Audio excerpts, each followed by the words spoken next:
Abhi, taking your skill. So, very good afternoon to one and all. I would request all the participants to open the camera.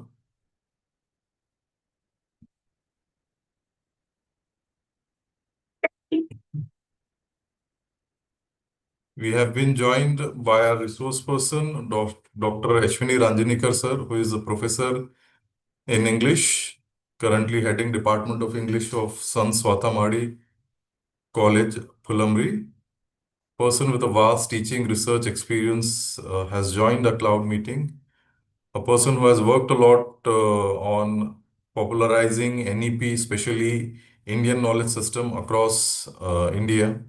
So it is really an honor and pleasure for all of us to have him here as a resource person. So on behalf of this entire group and or especially on behalf of Dr. Babasaheb Ambedkar Marathwada University, Chhatrapati Sambhaji Nagar, I welcome Dr. Ashwin Ranjanikar, sir.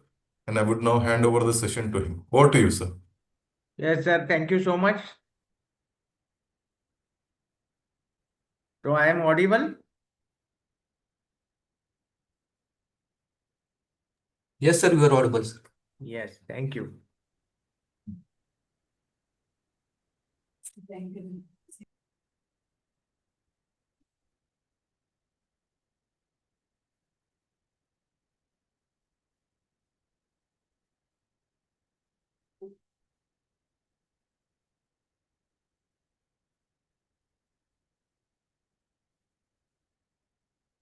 Good afternoon to all of you. It's really an honor and pleasure to participate in this orientation and sensitization program on National Education Policy 2020.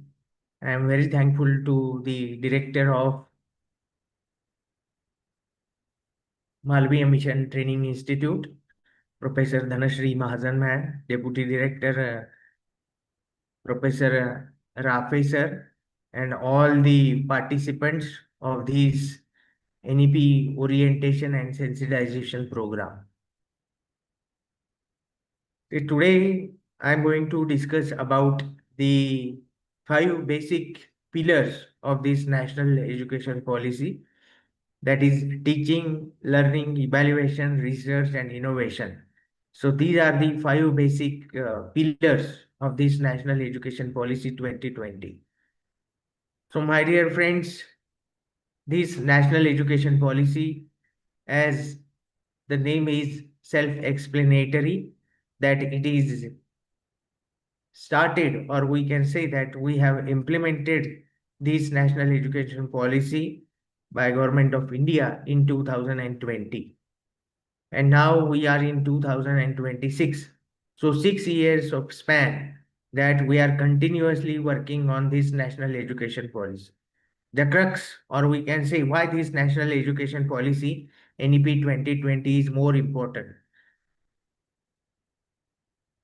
So you all are aware that the prior to this national education policy 2020, two national education policies was incorporated by the Government of India, and both of them were excellently extraordinary.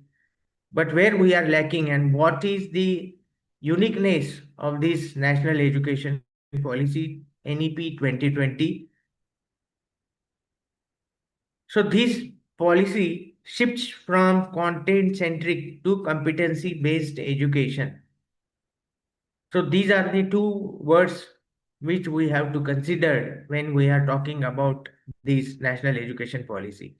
From content centric, previously the two policies were on content, what exactly the content must be, and according to that the syllabus and the curricula has designed, and we are the products of all those two national education policies.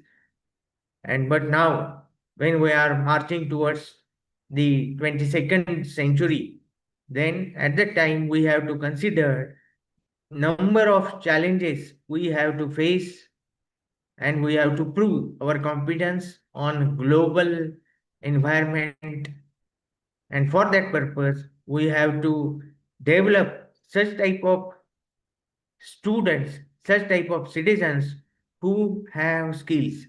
in previous policies, when we are going to analyze the exact outcome of that policies, then it is found that the reports provided by the various national agencies who are working in the field of education, in the field of research, in the field of social sciences, that the human resource developed in Bharat is lacking on vocational and skill base. They are theoretically very sound, but on practical basis, the human resource is on lacking side. So to compete and to provide equal opportunities on a global scale, the thinkers of this national education policy has prepared the policy which is focused on competency based education. So this is very important. Along with that, it is focuses on holistic development, multidisciplinary learning emphasis, and along with that, we have to develop and nurture critical thinking among the budding citizens of our great country that is India. With this broad concept, we have to develop the creativity and also focus on the research orientation. So these are the important aspects that we have to focus when we are understanding this national education policy. Then with these focuses, what we have to do, that we have to align our education system with 21st century skills and employability, as the various agencies had pointed out that the human resource developed in India is lacking in employability because of the experiential lack of experiential learning, because of the lack of practical knowledge. Theoretically, they are very sound, but on practical grounds and the curricula that in previous policies that we have understood and we have learned that the curricula is focusing on the age-old system, on the system which is having theoretical aspects only.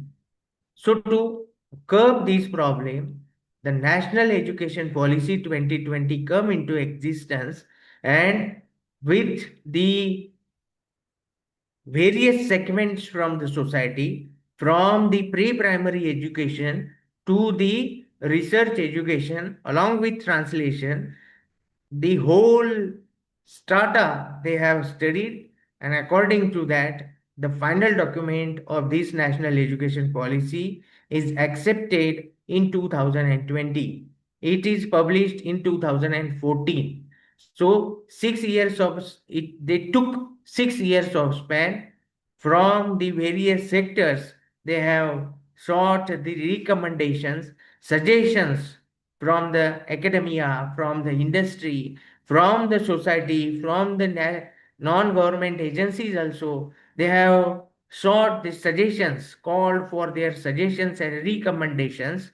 The draft was presented openly to all the community, and according to that, the suggestions, the recommendations are incorporated, considered, and the final draft was prepared, and it is accepted by the union government in 2020.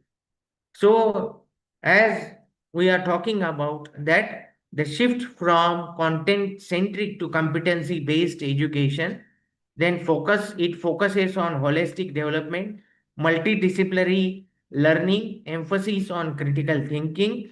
Along with that, it focuses on creativity, research orientation, aligning education with 21st century skills and employability.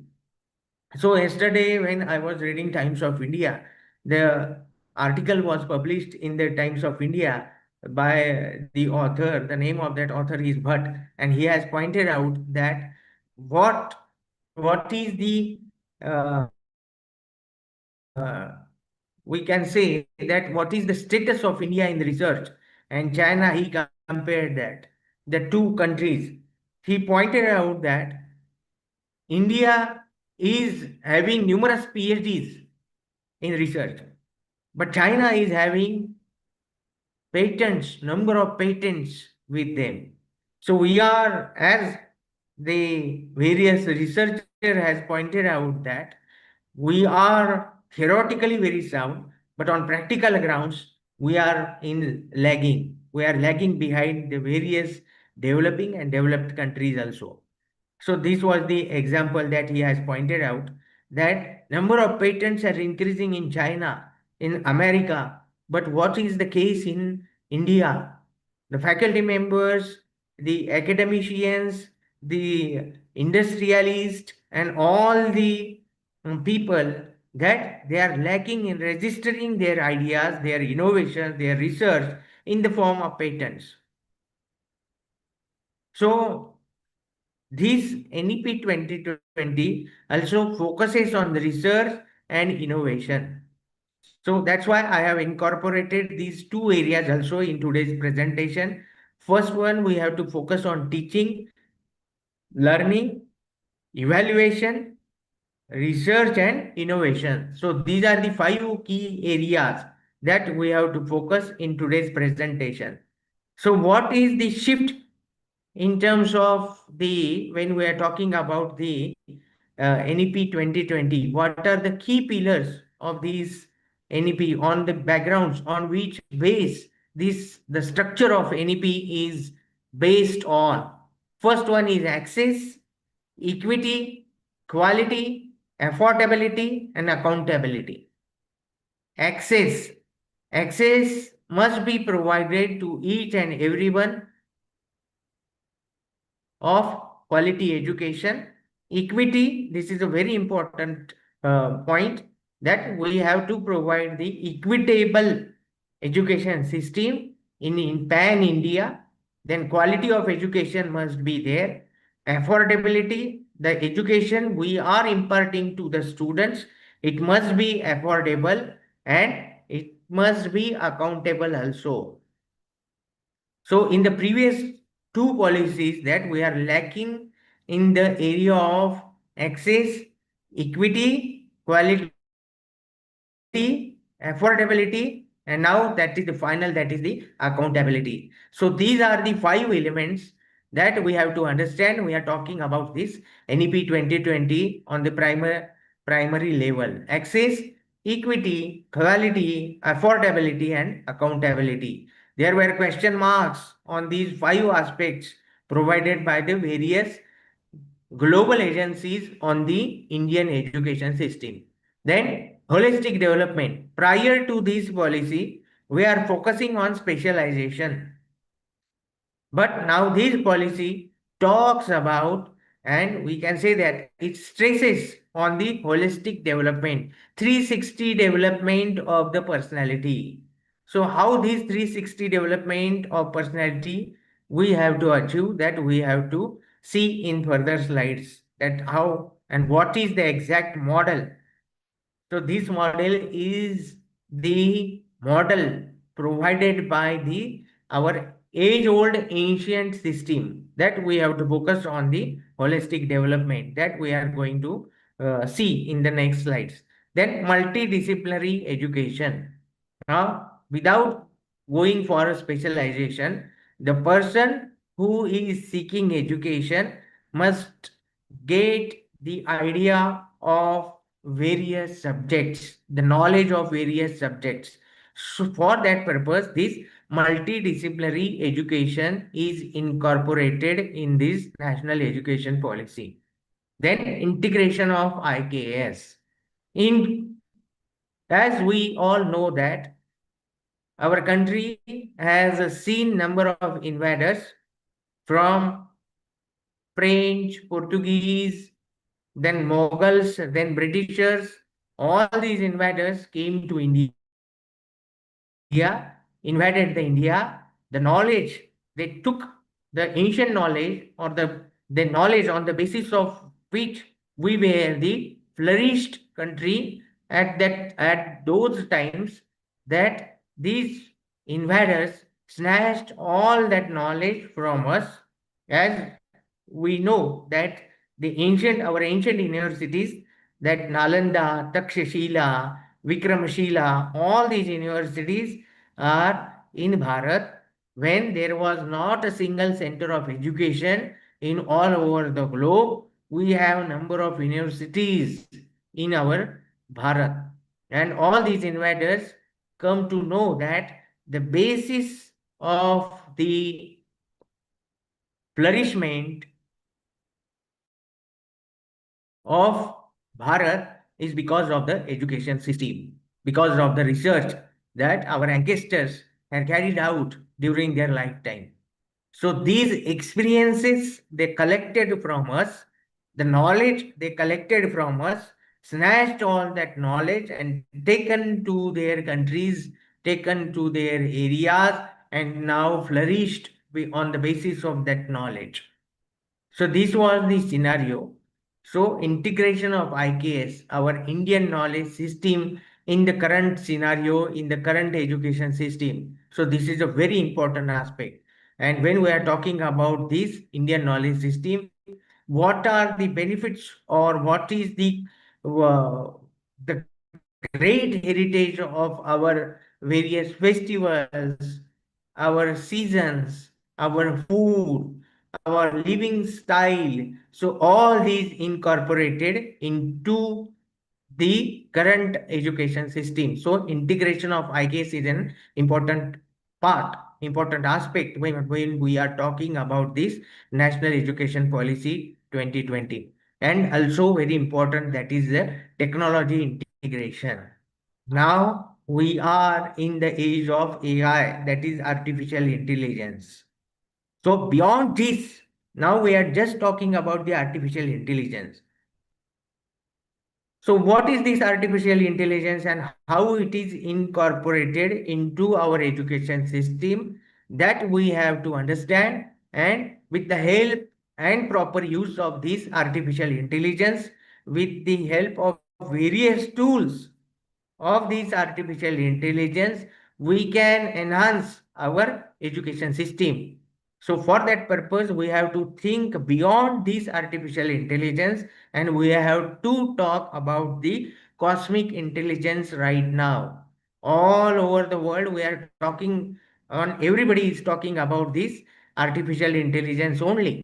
So along with this, we have to discuss about the cosmic intelligence also. So what exactly cosmic intelligence means, and how this cosmic intelligence is useful for the overall development of the humanity, that we have to think and propagate those ideas that our saints are talking about before the thousands of years. As Sant Naneshwar has pointed out, Vasudhaiva Kutumbakam, He Vishwachi Maje Ghar, that he has pointed out. So along with that, our Vedas, Puranas, so all these texts, they provide the cosmic intelligence, and on the basis of this cosmic intelligence only, the welfare of humanity is in the hands of we, the people of Bharat. So these are the key pillars that we have to consider and analyze when we are talking about this National Education Policy. The first pillar is access, equity, quality, affordability, accountability. The second pillar is of holistic development, or we can say 360-degree development of the personality. Multidisciplinary education. We have to focus on multidisciplinary education. Our education system is divided into basic four disciplines. First discipline, or the four disciplines, everybody know, but I will provide some idea about, or just read out the four disciplines. First one is humanities, another one is, we can say, science and technology, third one is interdisciplinary approach, and fourth one is,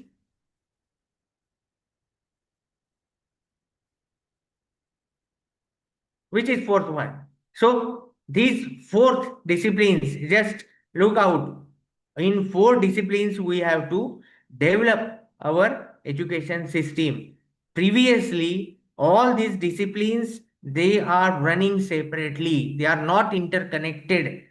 But now this national education policy focuses on integration of all these 4 disciplines, so that the student who is seeking the knowledge of arts and humanities, he must get connected with the technology also. So for that purpose, science and technology is there, then commerce and management, then interdisciplinary aspect. So all these 4 disciplines must interconnect with each other. The previous education system or the Gurukula system was interconnected. All these disciplines are provided. The knowledge of all these disciplines were provided to the students, to our uh, Indian students. So that is the importance of this multidisciplinary education. Then integration of IKS, and another point, that is the technology integration.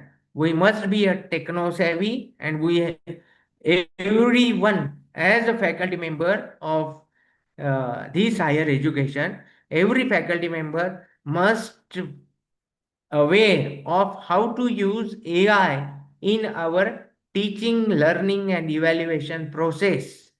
Various tools that we are going to discuss in the coming slides. Then teaching. So how this teaching we have to transform.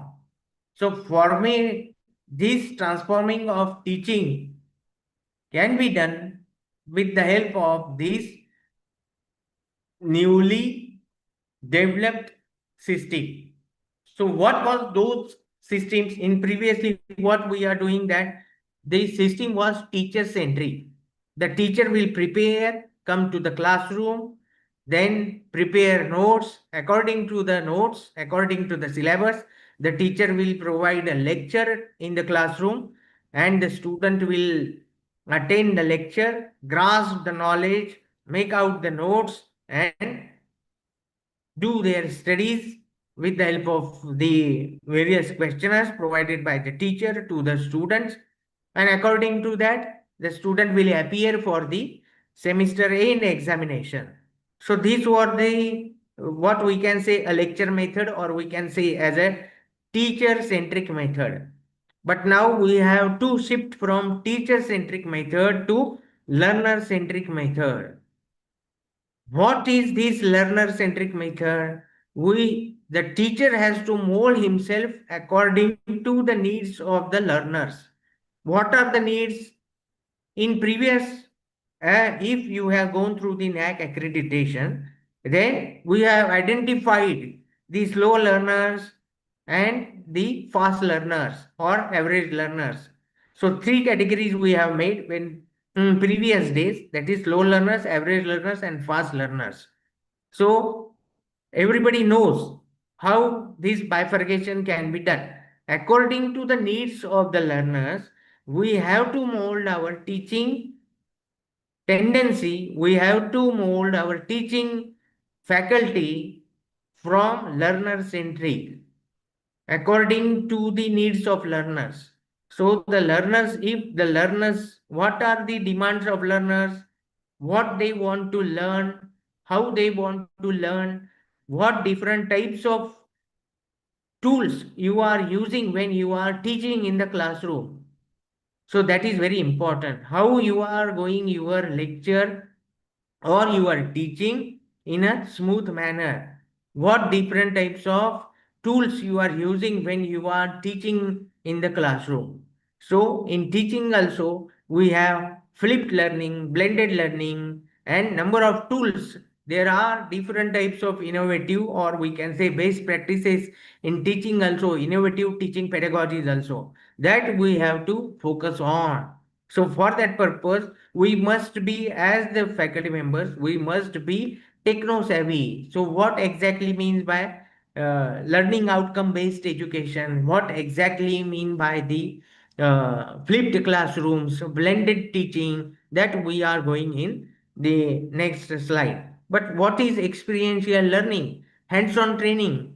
the student who is in our classroom, who are present in our classroom, that it is the duty of the faculty member to provide them experiential learning. So experiments are basically related in previous days. Experiential learning, or we can say practical based learning, is limited to science, engineering faculty only. But now all these four faculties, they have this experiential learning. So for the students of these, we can say humanities and social sciences, how they can get the experiential learning in the form of group discussion, in the form of seminars, in the form of presentations, in the form of surveys, in the form of field survey. So these experiential learning in the form of market visits, in the form of we can say visit to the panchayat, visit to the market. So these are the various tools or various methods we have to use in our classroom when we are talking about experiential learning, and it is a must, or we can say it is a call of the time, that we have to shift from lecture method to experiential learning. So all these aspects are carried out in institutes of national importance. For example, Indian Institute of Technology, Indian Institute of Science.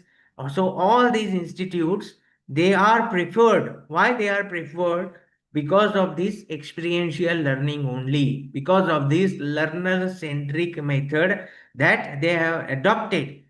So the faculty members, all the faculty members who are in higher education and in school education also, what is their need or what is their demand, that everybody wants their child to admit in Indian Institute of Technologies only for engineering, and Indian Institute of Management for management studies purposes only. So why this is the demand?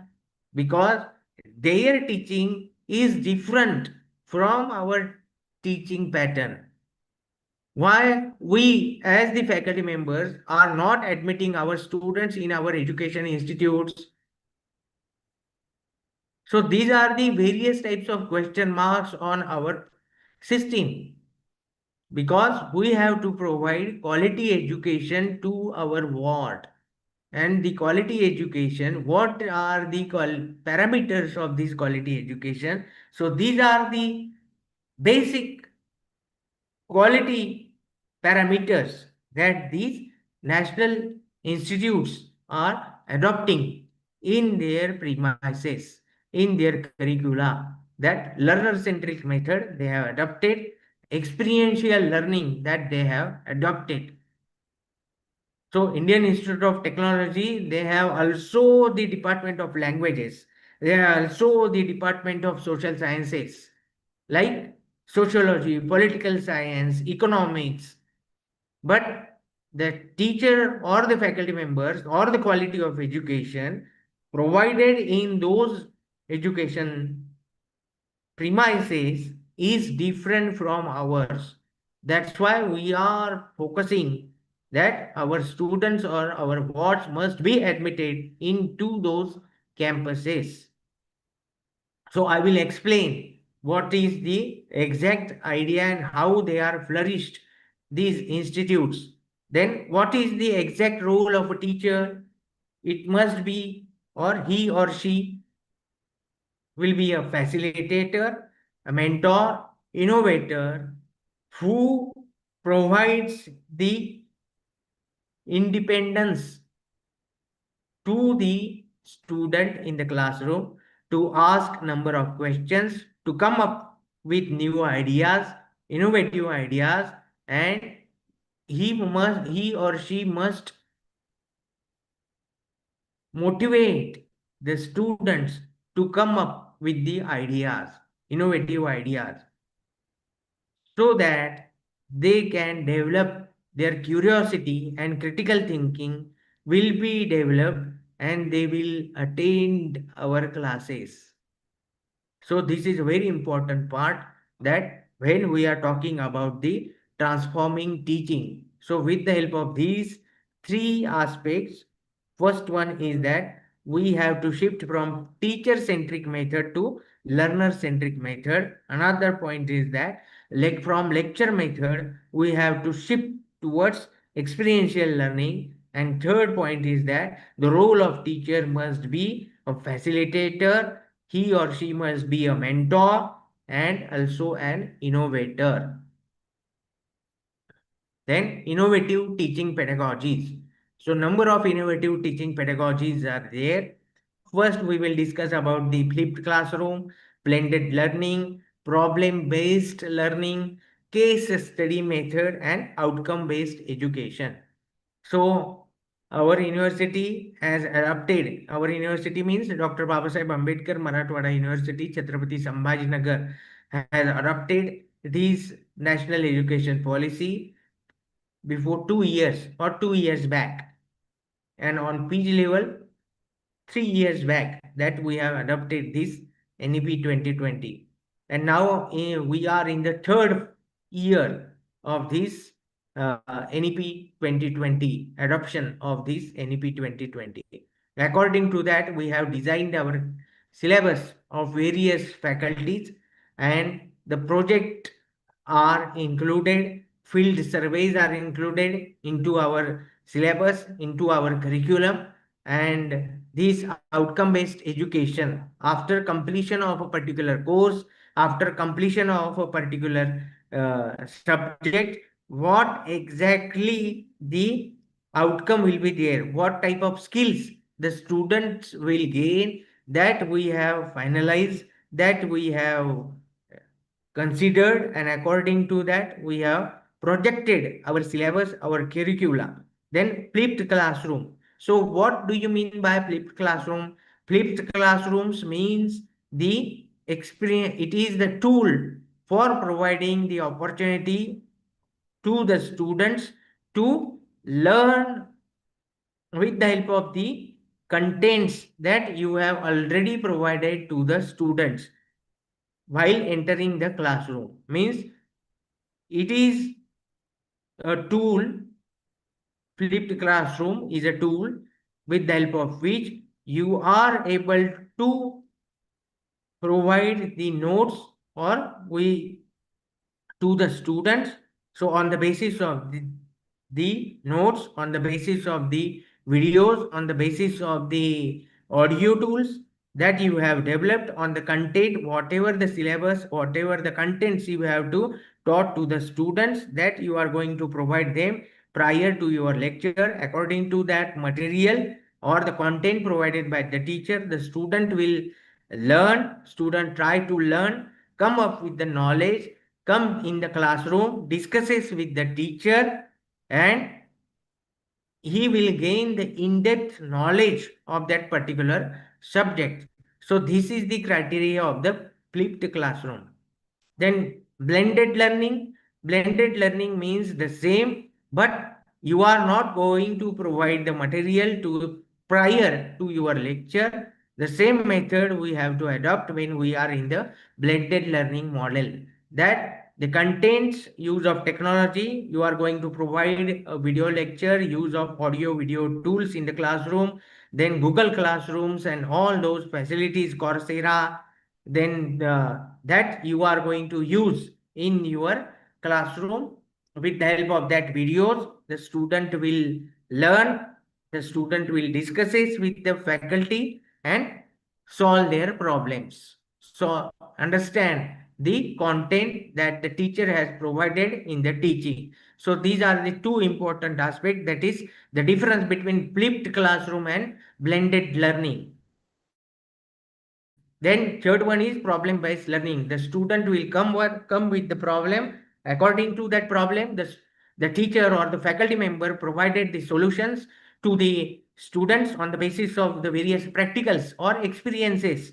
For example, the study tools, group discussions, field survey, then field visits, then conducting various surveys. So these are the problem based learning that we are going to provide in our classroom. Then case study method. So this is also an important tool choose a particular subject or a problem. According to that, carry out the study with the help of qualitative and quantitative research methods, and survey method also is adapted into case studies.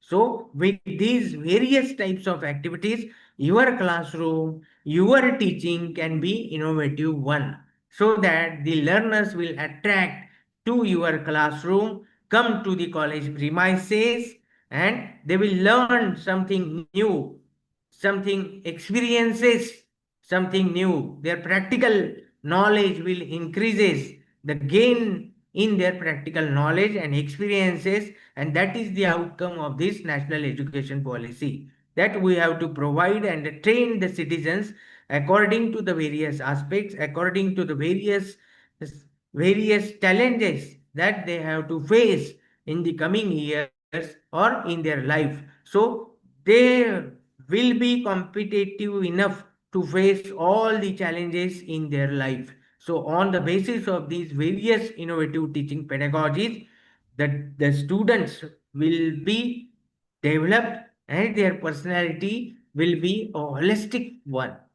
So number of innovative teaching methods will be there. Then role playing, then inquiry based learning, use of virtual reality, use of QR codes, then use of AI, jigsaws, visual based learning, and project based learning. So number of methods you can adopt in your classroom. So the last point in previous slide was that the teacher must be innovator one, the faculty member must be innovator one. So what this innovation means, according to the needs of our students, we have to design and develop our new teaching methodology, that is innovative teaching methodology. And if you are successful enough to develop your teaching methodology, it can make wonders into the society. Now, what exactly the problems we are facing, that five basic problems that we are facing in our society. That the civic sense, very important aspect, that the civic sense, we are lacking in civic sense in our society. What is civic sense? Then again, one lecture will be there on these 5 points also. That civic sense, then holistic development, then our family structure. So these are the important aspects that we have to discuss when we are talking about the education system, because education is not limited to a one particular compartment. As why this national education policy also points out that this education system must be a holistic education that we have to provide. And these are the 5 points that we have to discuss along with our students when we are talking about the holistic development of the students. First one is, who am I? Swa ko jano, swa ko pehchano. Who am I? What is the exact legacy I am carrying with me? The family structure, the society to which I belongs, the country to which I belongs, what are the ideals in front of me, what types of customs and traditions, what is my family lineage. So all these factors are going to be there in understanding who am I, what exactly my personality is of. So who am I? Swako Jano. Then another point is regarding the civic sense, creating civic sense. So number of aspects are there. Now moving towards these best practices in teaching. So what exactly the practices we have to carry out when we are talking about the best practices in adoption of teaching process, that use of ICT tools, information communication tools like LMS, learning management softwares or learning management systems that we have to develop according to the need of our education system or according to the need of our class. That what exactly the data we require, according to that we have to design our own learning management system. then MOOCs, then Swayam portal is there, Diksha portal is there. So with the help of all these, then I have pointed out Udemy, then Coursera is there. So all these platforms are available to all of us. With the help of these platforms, Google Classroom is also available to us. With the help of these platforms, we are going to provide the quality education to our students. Then interdisciplinary courses, we have to design interdisciplinary courses, not focusing on a particular discipline, and according to that we have designed major what are the verticals of now this national education policy. When we are talking about the syllabus, that major subjects, minor subjects, then ability enhancement course, vocational education courses, VSC. So all these verticals are there, and according to those verticals, now we have incorporated, or we try to integrate all the faculties and designed our course as a multidisciplinary course. Skill based teaching modules that we have to design according to that, flipped classrooms, then blended teaching. So these skill based teaching modules we have to design. For example, now for the students of commerce, you can start with tele courses, how to file your income tax returns, how to file your GST returns. So number of courses that can be used, data analysis, that course can be incorporated for the students of BBA, BCA. For the students of humanities, you can start the course of research methodology, then marketing. So all these courses that can be incorporated when we are talking about the skill based teaching modules. Then integration of Panchakosh based holistic development. So this is a very important aspect and important point, that integration of Panchakosh for the holistic development of the students, of the faculty members, and each and every one as a human being. So this is a model provided by our ancestor in Taittiriya Upanishad. The name of that model is Panchakosh Vikas. So what these exactly Panchakosh based holistic development model, that it focuses on 5 basic elements. First one is talks about your body. Second talks about your breathing system.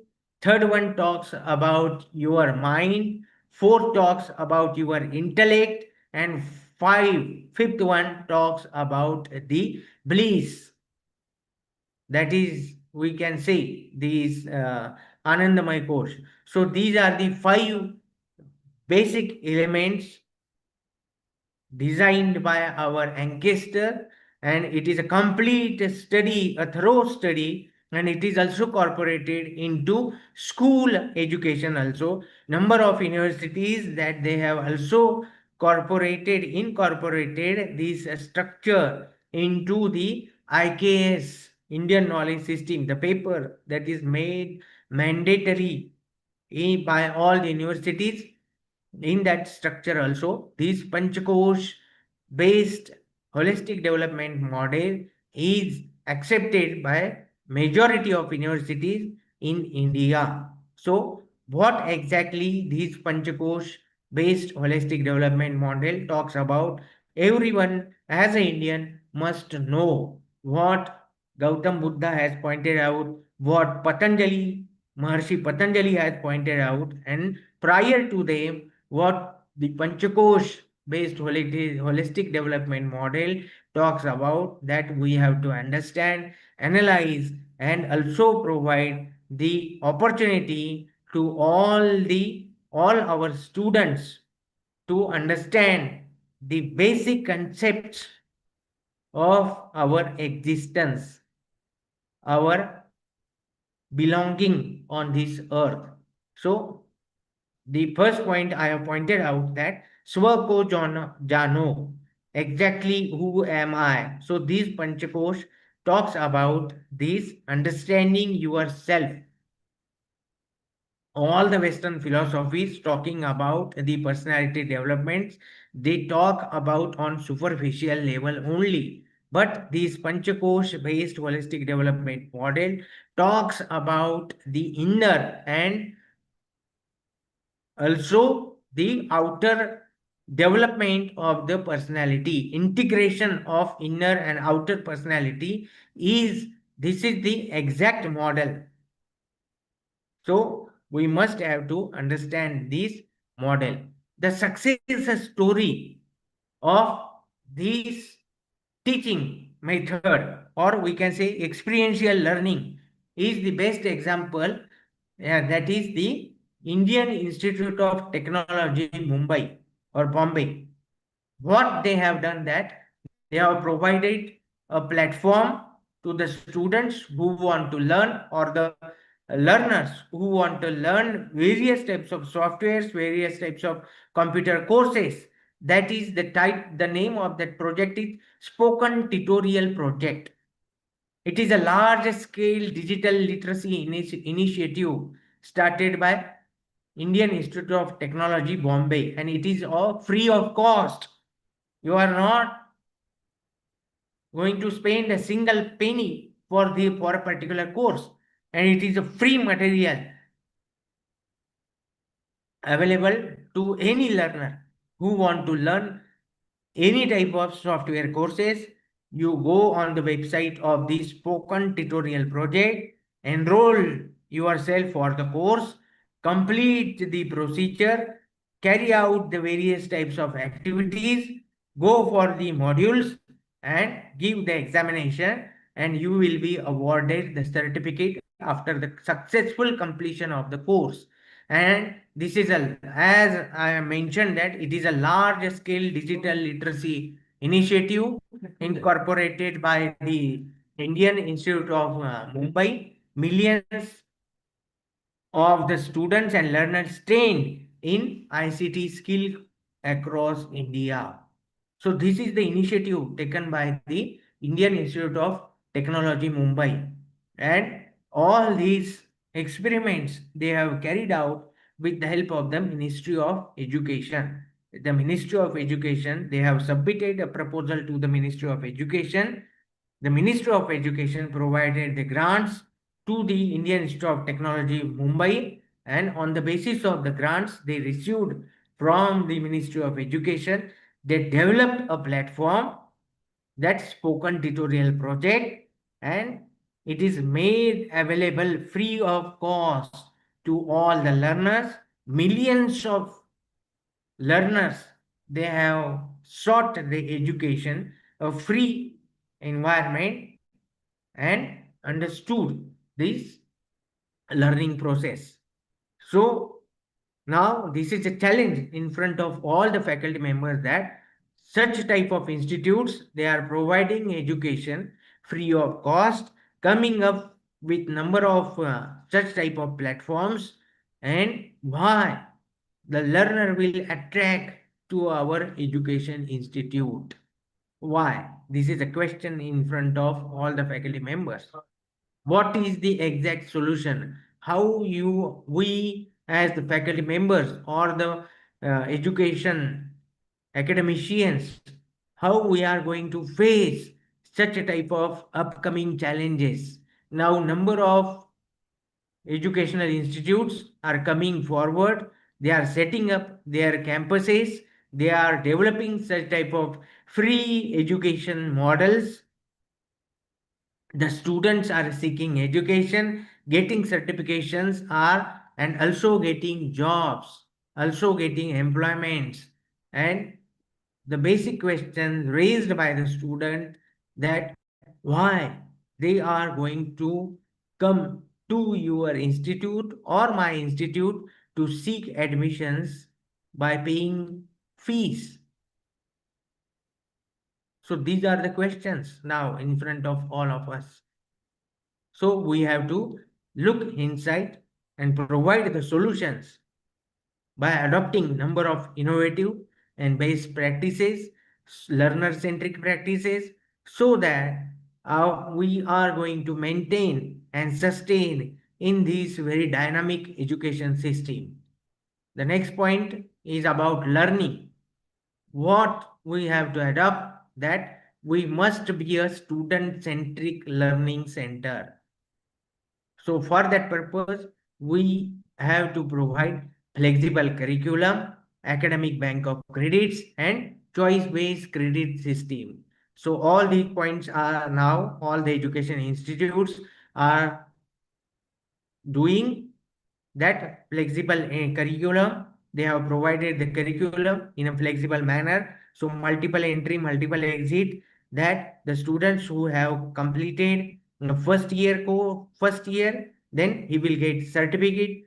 Second, then he will get diploma, and after completion, successful completion of 3 years, he will get the degree certificate. So this is multiple entry and multiple exit platform that the students or the learning education institutes are now providing. Then academic bank of credits.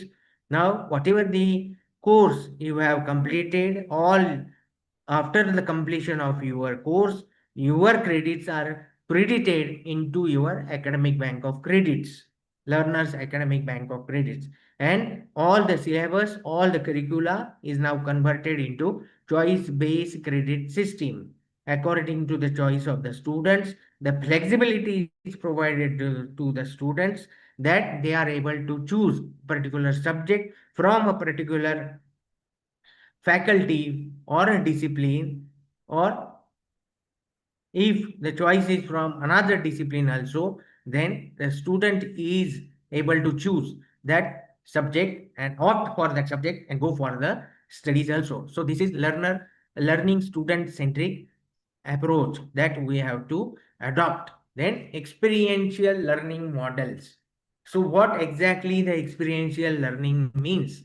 That internships and apprenticeships, then field projects, community engagement, and service learning. While learning, now this internship was limited to engineering students only, and for medical and for management students only. So the professional courses the students are doing in the that internship and apprenticeship was limited to those students only, but now it is made available and it is made mandatory to all the faculties, all the disciplines, that they must go for internship and apprenticeships. The government of Maharashtra, they have launched a new scheme, that is the chief minister's internship and apprenticeship program. If your college or university has tie up with a particular industry, then the student, after in the last semester, can go for this internship and apprenticeship, and during those period of internship and apprenticeships, the student will get a stipend of rupees 5,000 to 12,000 a month. If he completes an internship for 6 months or for a year, then he will get a handsome money and also get some experiential learning also. So earn while learn, that is the scheme. It is now, we can say, it is now expanded as the chief minister's internship and apprenticeship program. So these are the steps taken by the government of Maharashtra and other state governments also. But we have to tap all these schemes, and according to that, provided consult a particular industry into the vicinity of your educational institutes, and going for these internship and apprenticeships programs. Then field projects. Now the for the second year of the Dr. Babasaheb Ambedkar Marathwada University, Chhatrapati Sambhajinagar, the field projects are incorporated for the fourth semester. So from the majors you have adopted, you have to go for the field project on a particular subject. It is for 50 marks, 20 marks is for your theoretical understanding what exactly the research methodology, how field projects are carried out, what are the objectives. So these theoretical aspects are covered into these 20 marks of syllabus, and in 30 marks you have to write down a complete project, carry out a field project. So these are the field projects. Community engagement.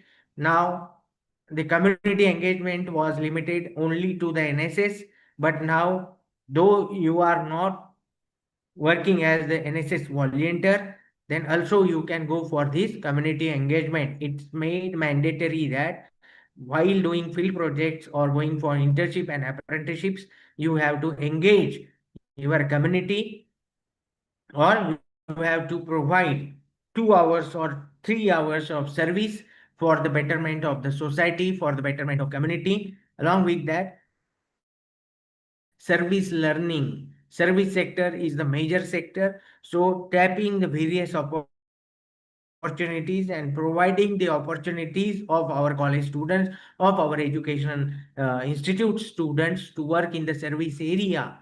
Number of service opportunities are there. So what exactly the service sector means? So these service opportunities are going to be tapped with the help of these experiential learning models. That four models we have discussed. First one is internship and apprenticeships, field projects, then community engagement, and fourth one is that is the service learning. Then what exactly the success story? What is the outcome, or what are the innovative practices adopted by a particular institute? Prior to this, nobody was thinking about this sector, service sector as a, but the Tata Institute of Social Sciences come up with this idea that education must be provided with experiential learning. So for that purpose, they have done that field-based learning integrated with the curriculum. So they have designed a particular course, but while designing that course, the field-based learning is integrated with that course. Because of such type of courses, the students who have completed the course from Tata Institute of Social Sciences, they are now in high demand. They are getting more employment. But for that purpose, what they have done, that we have to consider the changes that they have done, they have adopted while providing, while imparting the education. That the syllabus is there, but they have designed a particular course, and while designing that course, it is integrated with the society, it is integrated with the community.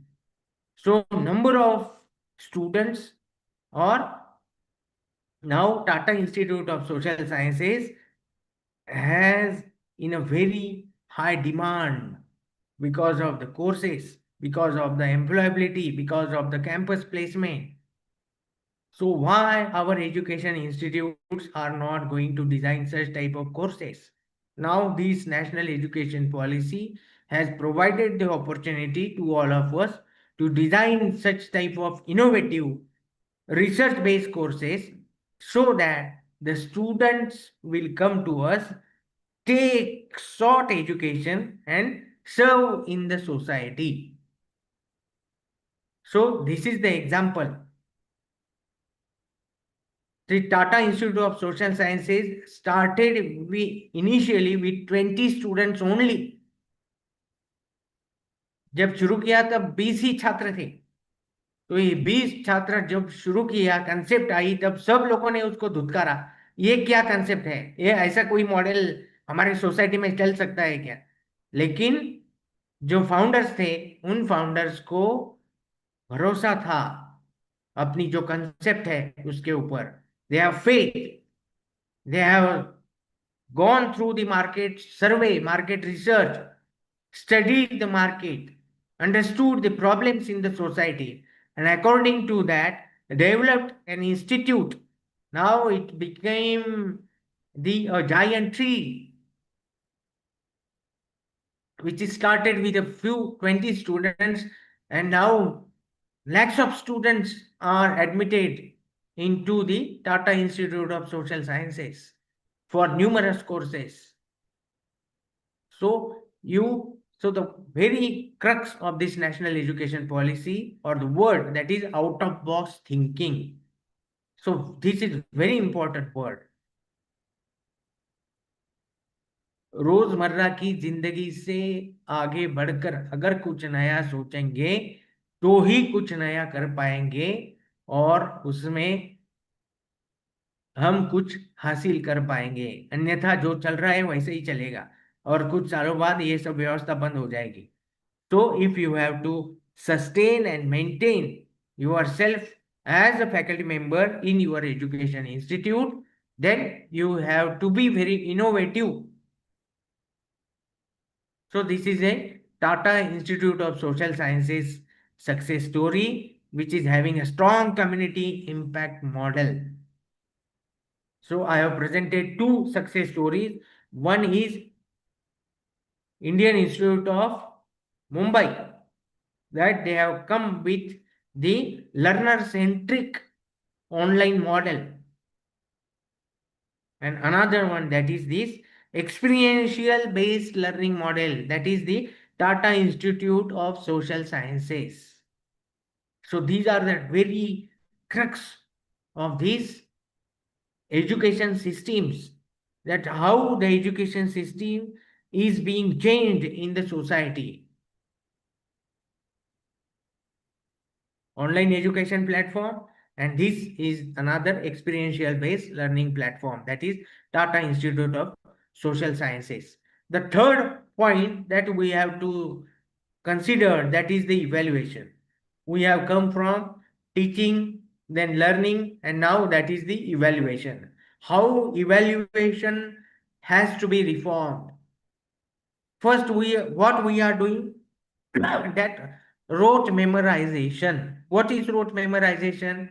That the students will learn, understood the topic, give the final examination, and according to that we are going to evaluate their papers in the semester examinations. So this was the rote memorization. Our Prime Minister has also started Pariksha Pe Charcha. What is the importance of this Pariksha Pe Charcha? What is the need of this Pariksha Pe Charcha? Why Prime Minister has introduced himself to discuss about the examination only?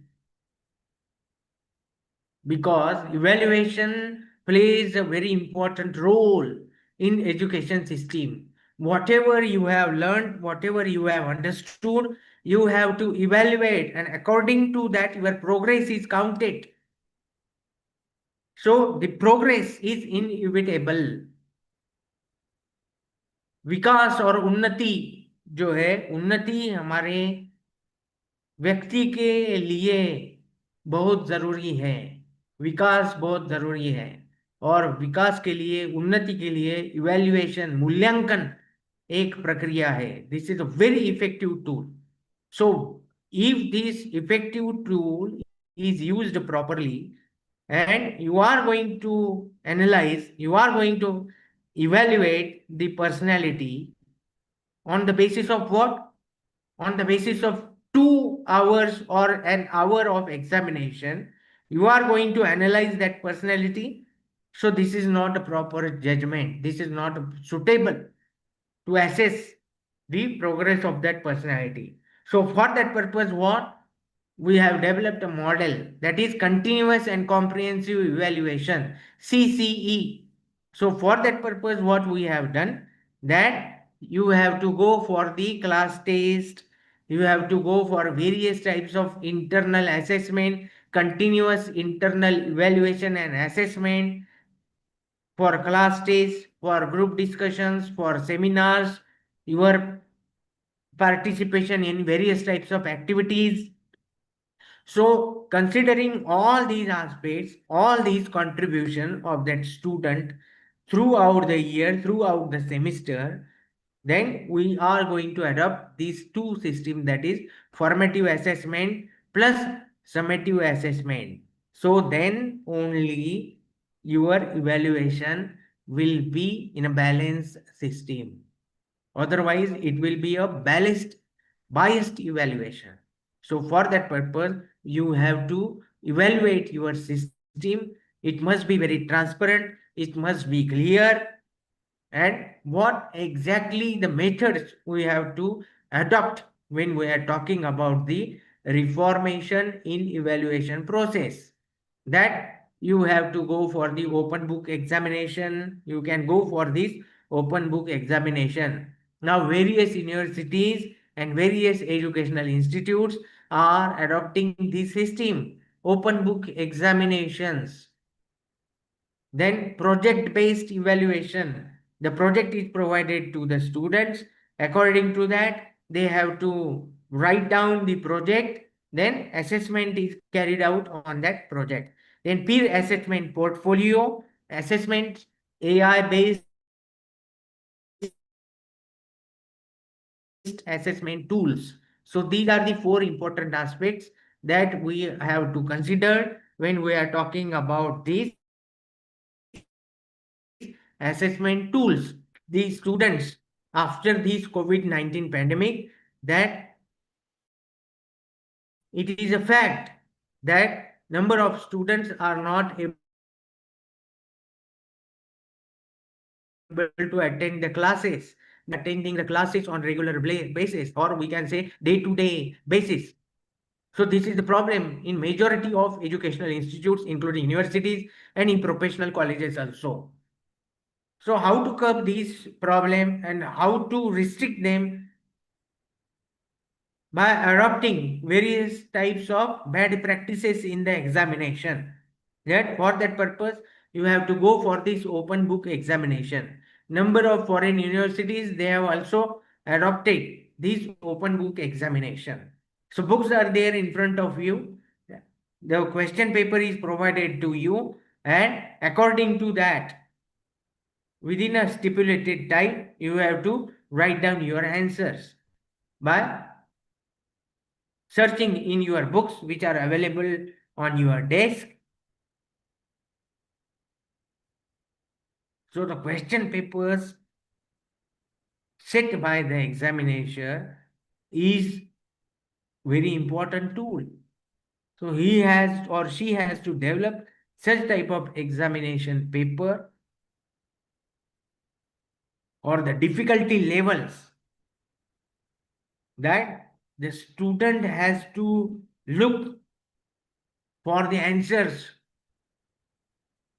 unless and until he has not prepared for the examination, though the book is in front of him, he or she is not able to assess, to write down the exact answer of that question.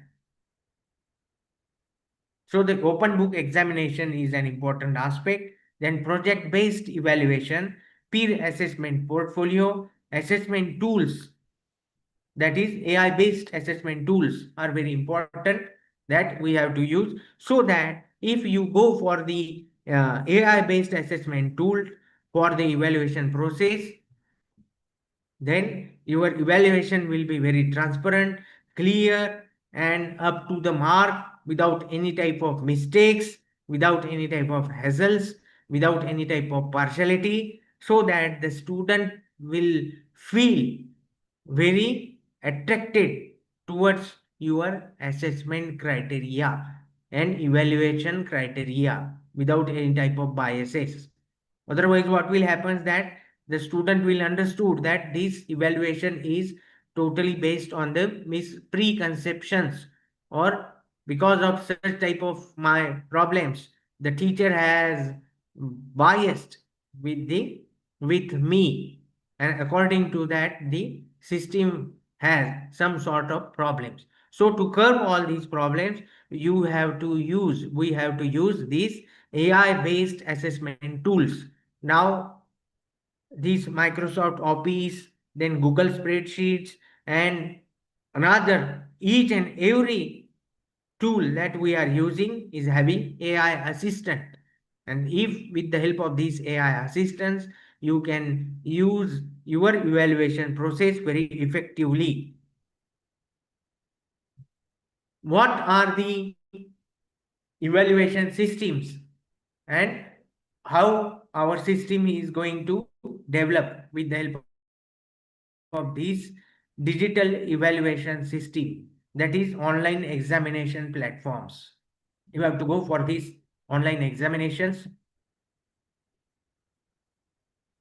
Number of educational institutes and universities, they adopted this system that they choose a particular platform or develop their own learning management system and go for this online examination. Student will sign into their accounts on their laptops or the computer system, and according to that they will get the opportunity to go for this online examination. If you go for this online examination, your results, your evaluation will complete within a very short period of time. I can give an example, based example, two examples of this evaluation system. That one example is of Rani Durgavati Vishwavidyalaya, which is in Madhya Pradesh.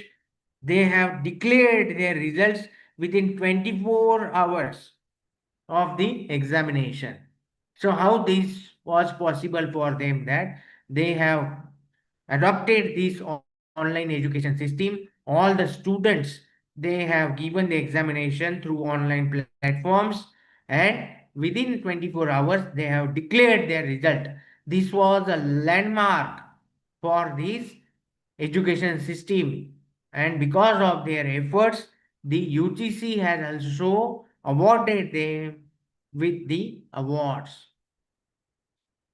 So this is the technique, this is the use of technology that they have used, and because of this, that the transparency is there in the system, then timeliness is there in the system, your faithfulness increases, your credibility increases, and because of this the student will attract to your education institutes. Another one example is of from Maharashtra, that is Yashwantrao Chavan Maharashtra Open University, Nashik. They have also adopted the online assessment and evaluation process. Because of this online evaluation and assessment process, they are also able to declare their results within the stipulated period of time. Means after completion of their final examination, they are now able to declare their results within 15 days. And when I was talking with the vice chancellor of this university, he told me that now, like MP, we are also now in a process of declaring our results within 24 hours. So if such a type of development is there, transparency is there in education system, timeliness is there in education system, punctuality is there in education system, then the student will attract towards your institute. So using of technology and effective use of technology in education is an important aspect. The fourth point, that is innovation. What exactly innovation you have to carry out in higher education institutes? My dear friends, you all must know that National Innovation and Startup Policy was declared by the government in 2019, prior to this National Education Policy 2020. So what exactly this National Innovation and Startup Policy talks about? This National Innovation and Startup Policy promotes the startup culture. Now, before these, the students from engineering, they have this project-based learning. So at the age of their final year, they have to design a prototype. The technical education, diploma students, ITI students or engineering students, they have to design a particular, choose a problem, according to that design a prototype and submit it to the faculty, and then they will get the assessment of that project. So this was the situation. But the students are preparing projects, some of the industries, they are adopting their projects and they are rewarding in front by means of money. So but we are not able to develop their prototypes as patents. So to promote the research, the innovation with the patenting, this National Innovation and Startup Policy 2019 come into existence. So the students or the faculty members from all the disciplines, though they are from humanities, social sciences, then engineering, then management, commerce, each and every faculty, interdisciplinary, physical education. So all these now faculties, they are able to file their patents. They are able to file their copyrights because of this National Innovation and Startup Policy 2019. But you must have that type of innovative idea. So this National Innovation and Startup Policy motivates all the education institutes to establish innovation cell in your institute, to establish incubation center in your institute, and to establish the IPR cell, IPR Indian Patent Cells in your colleges, educational institutes. But very few colleges in higher education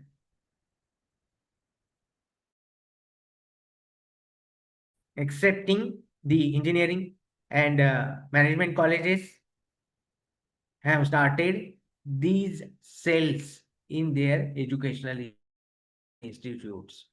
Not a college of humanity of a social science has started this innovation cell. Not a college which is of social science and humanity has started incubation center and also the IPR cell. So this is a very, we can say, a difficult situation that the faculty members are not able to understand what exactly the innovation means, what exactly the incubation center means, and what exactly the IPR. So if you are not having any idea or clear concepts about these key terms, how you are going to innovate, how you are going to carry out the research in a particular area. So to gain a knowledge,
Oh.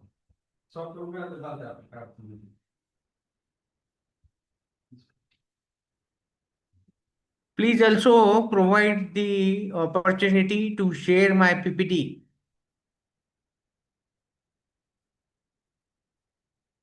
Now they have provided this audio to share audio.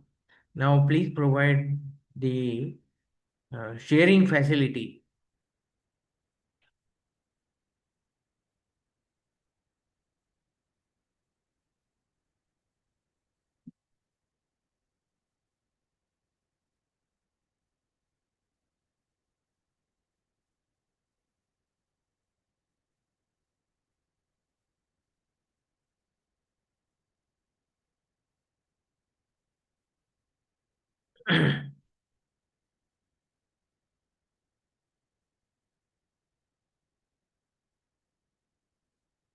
Who is the host?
Wait for 5 minutes.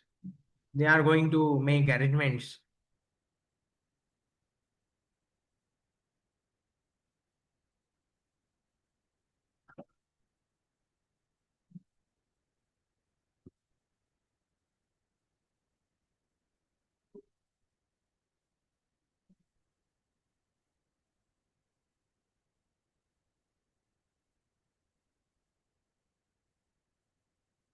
So I was talking about the institutional based practices regarding these innovation.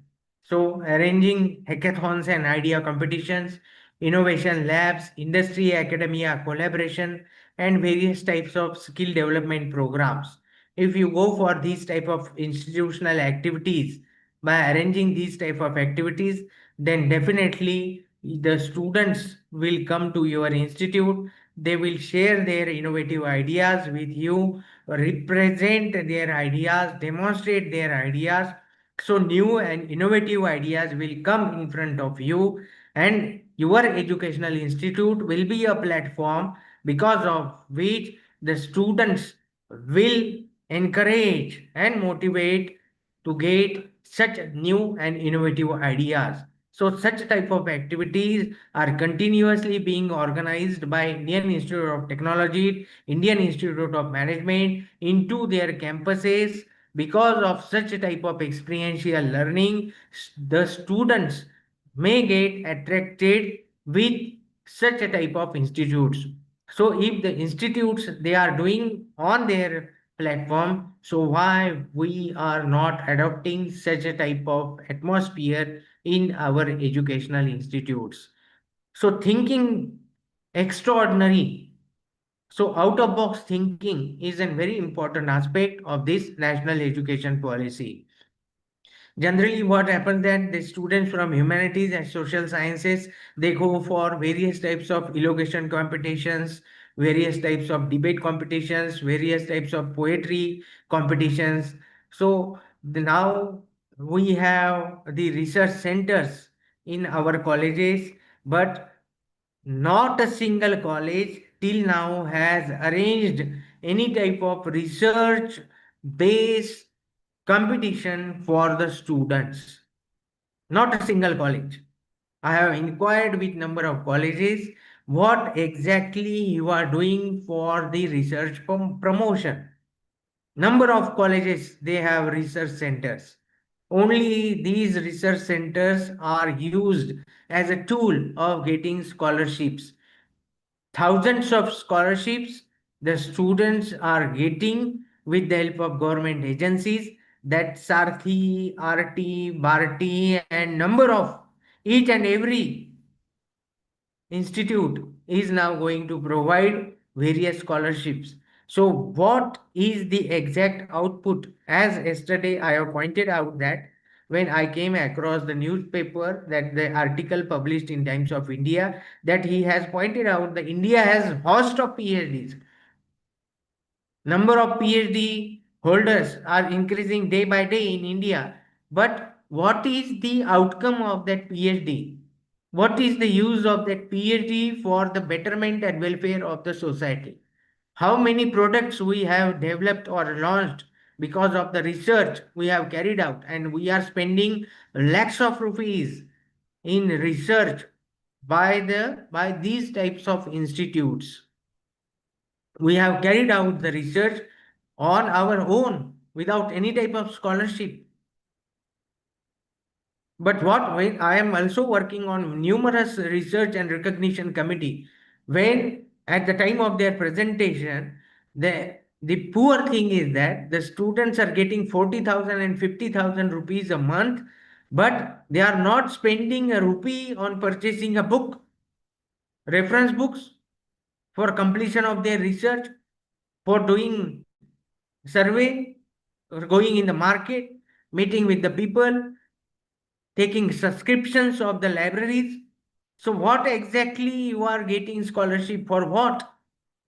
Just for enjoyment? Just for living a very precious life?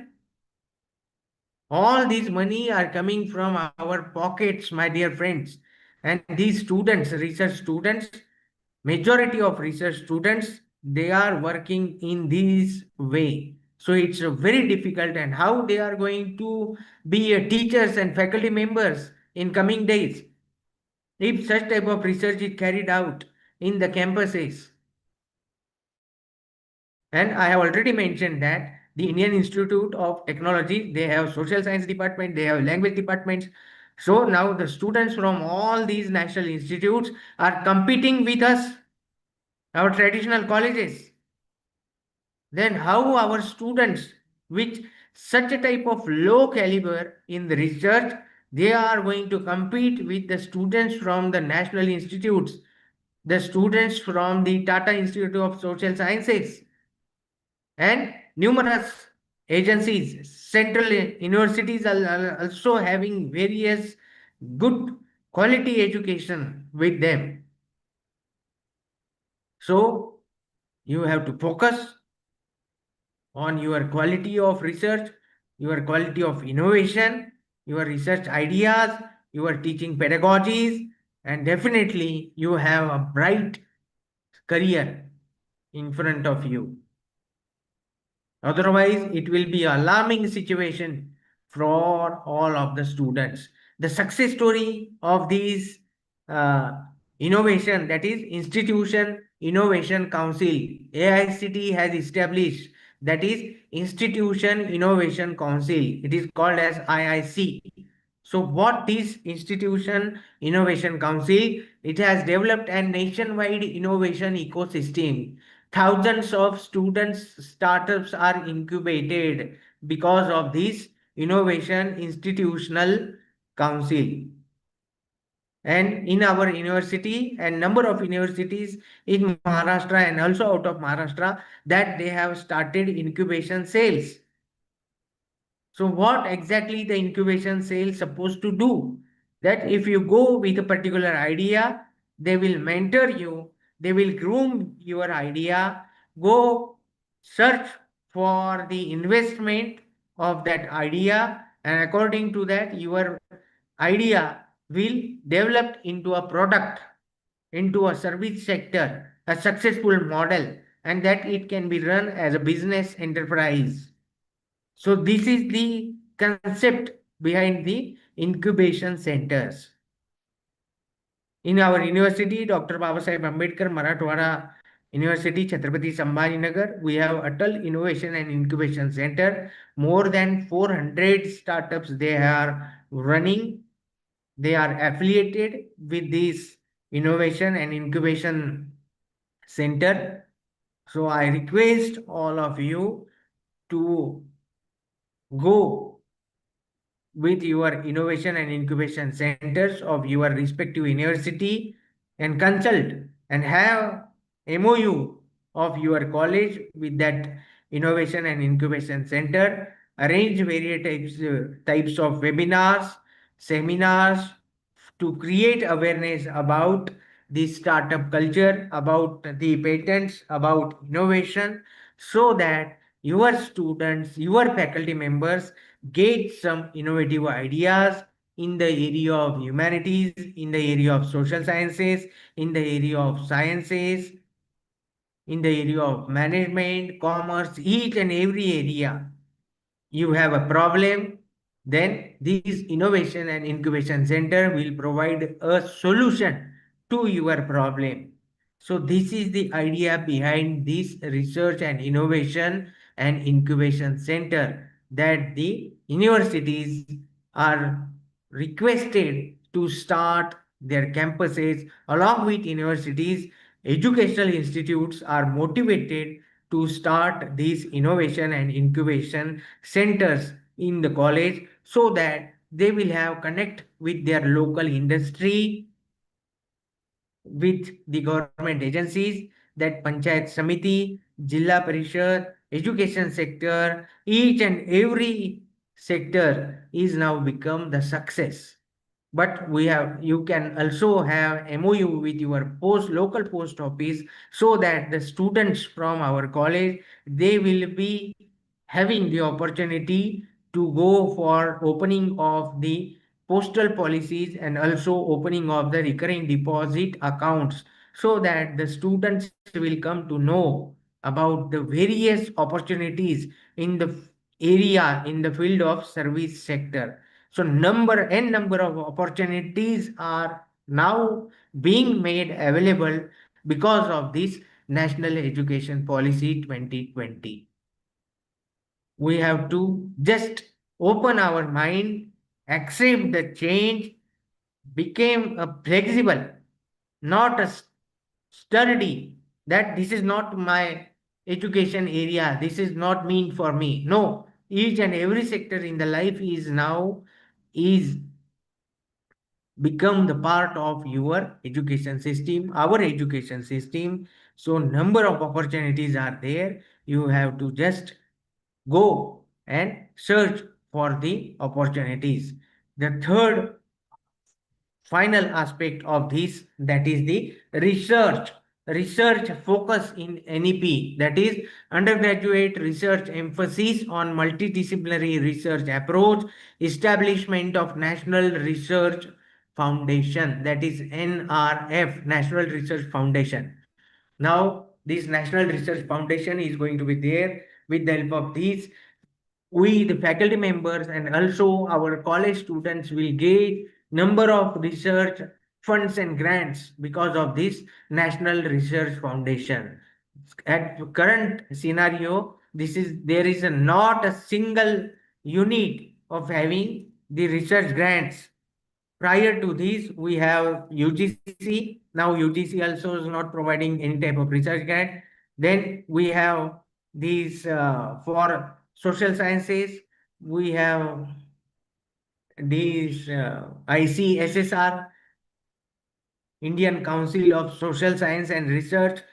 You are going to submit a proposal of major research project, minor research project to the council, then for seminar, workshop and conferences, and now they are going to provide you the grant. The same with Department of Science and Technology, Rajiv Gandhi Science and Technology Mission. So number of agencies are there, but not a single umbrella or is having that foundational activities to promote research culture in the educational institute, especially in higher education. So considering this gap, the government has decided to start National Research Foundation on a central level.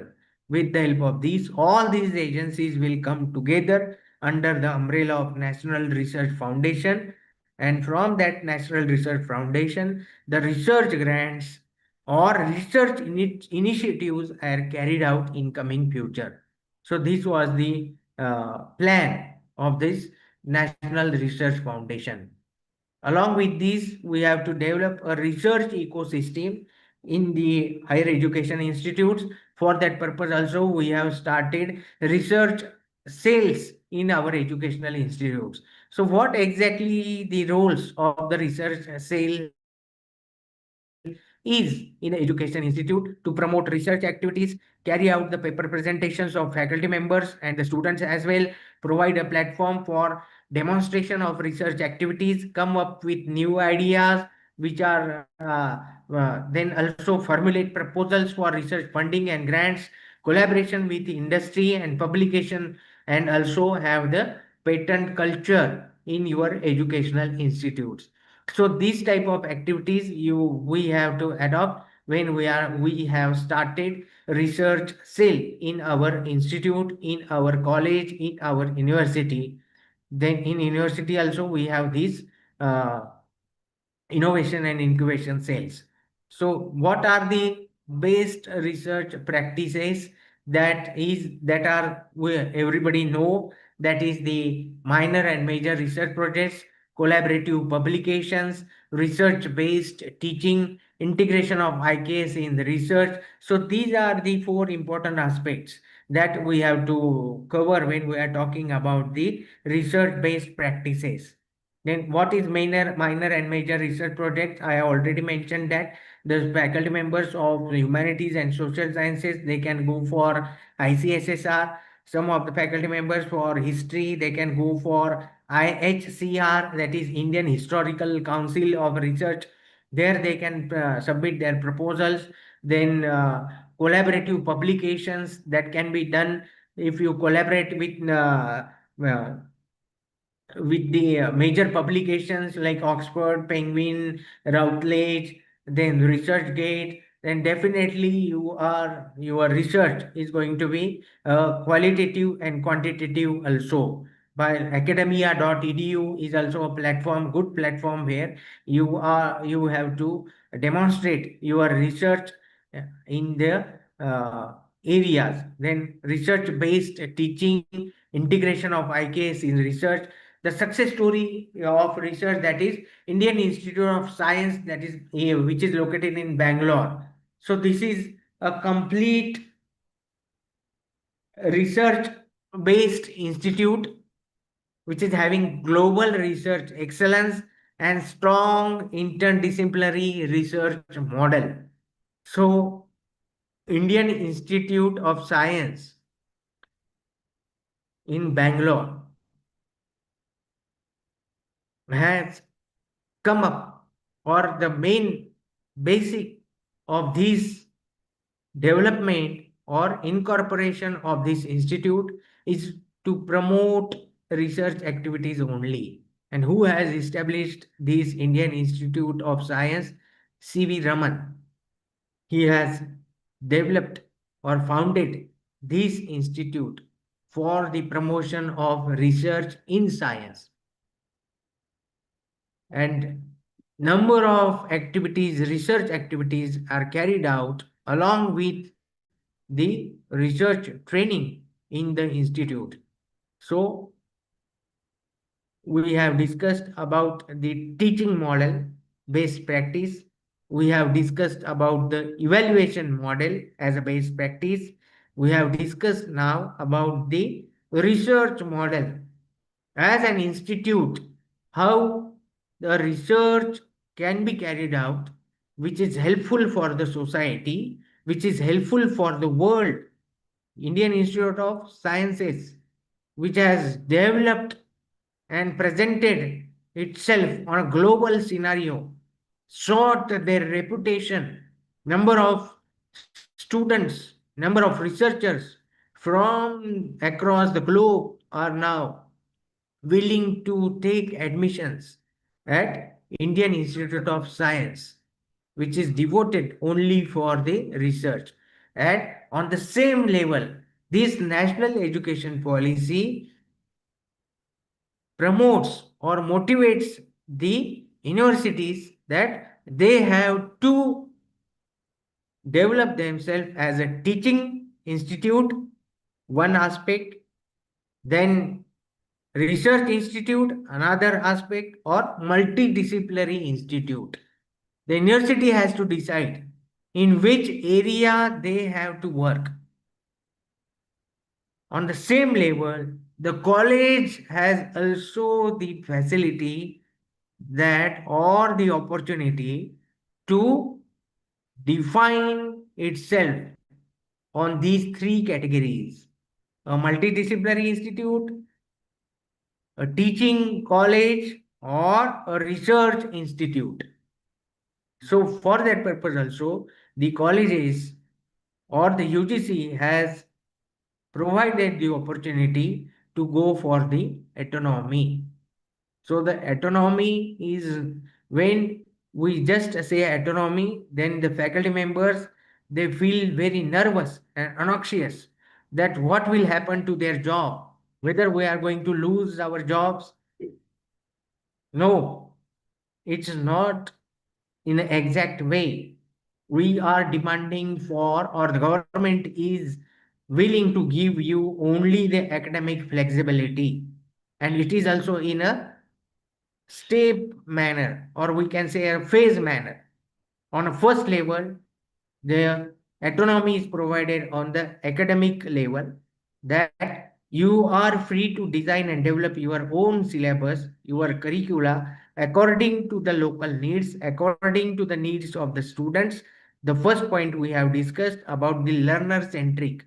What exactly the learners are required and what are the demands of your local industry for whom you are going to provide or train the manpower. According to that, you have to design your courses, and it is the flexibility to the institute so that they can develop their courses, they can develop their curricula, they can train, they can provide opportunity to their students to go for such a type of multidisciplinary courses which are having high employability skill. So this is the autonomy structure provided by the government. A flexibility, choice-based credit system. So what exactly means? We are discussing about this choice-based credit system from 2016 or prior to that year also, and outcome-based education also. But the results are very low when we are talking about this implementation of this particular system. But the system that Indian Institute of Science has developed, it is of noteworthy. That's why it is come into the development as the best success story. Then integration of IKS and holistic development. So integration of IKS is an important aspect when we are talking about this national education policy. The important pillar, what was happened in prior two policies, that we have focused our education which is based on the Western models only. Now, this National Education Policy 2020 focuses on the education system, holistic development on the Indian education system, on the Indian education era, that because of which the invaders invaded the India, great India, shattered the Indian structure of education. So once again, we have to look into the great heritage of our great education system, the concepts that we have provided to the world. We have aeroplanes, we have invented the zero, we have the first, we can say, the surgery, medical surgery system, we have the Ayurveda, we have the Charak, all the system what were not existed in the world, in the universe, that were present in our great country. We are the harbingers of all these systems. We have that lineage.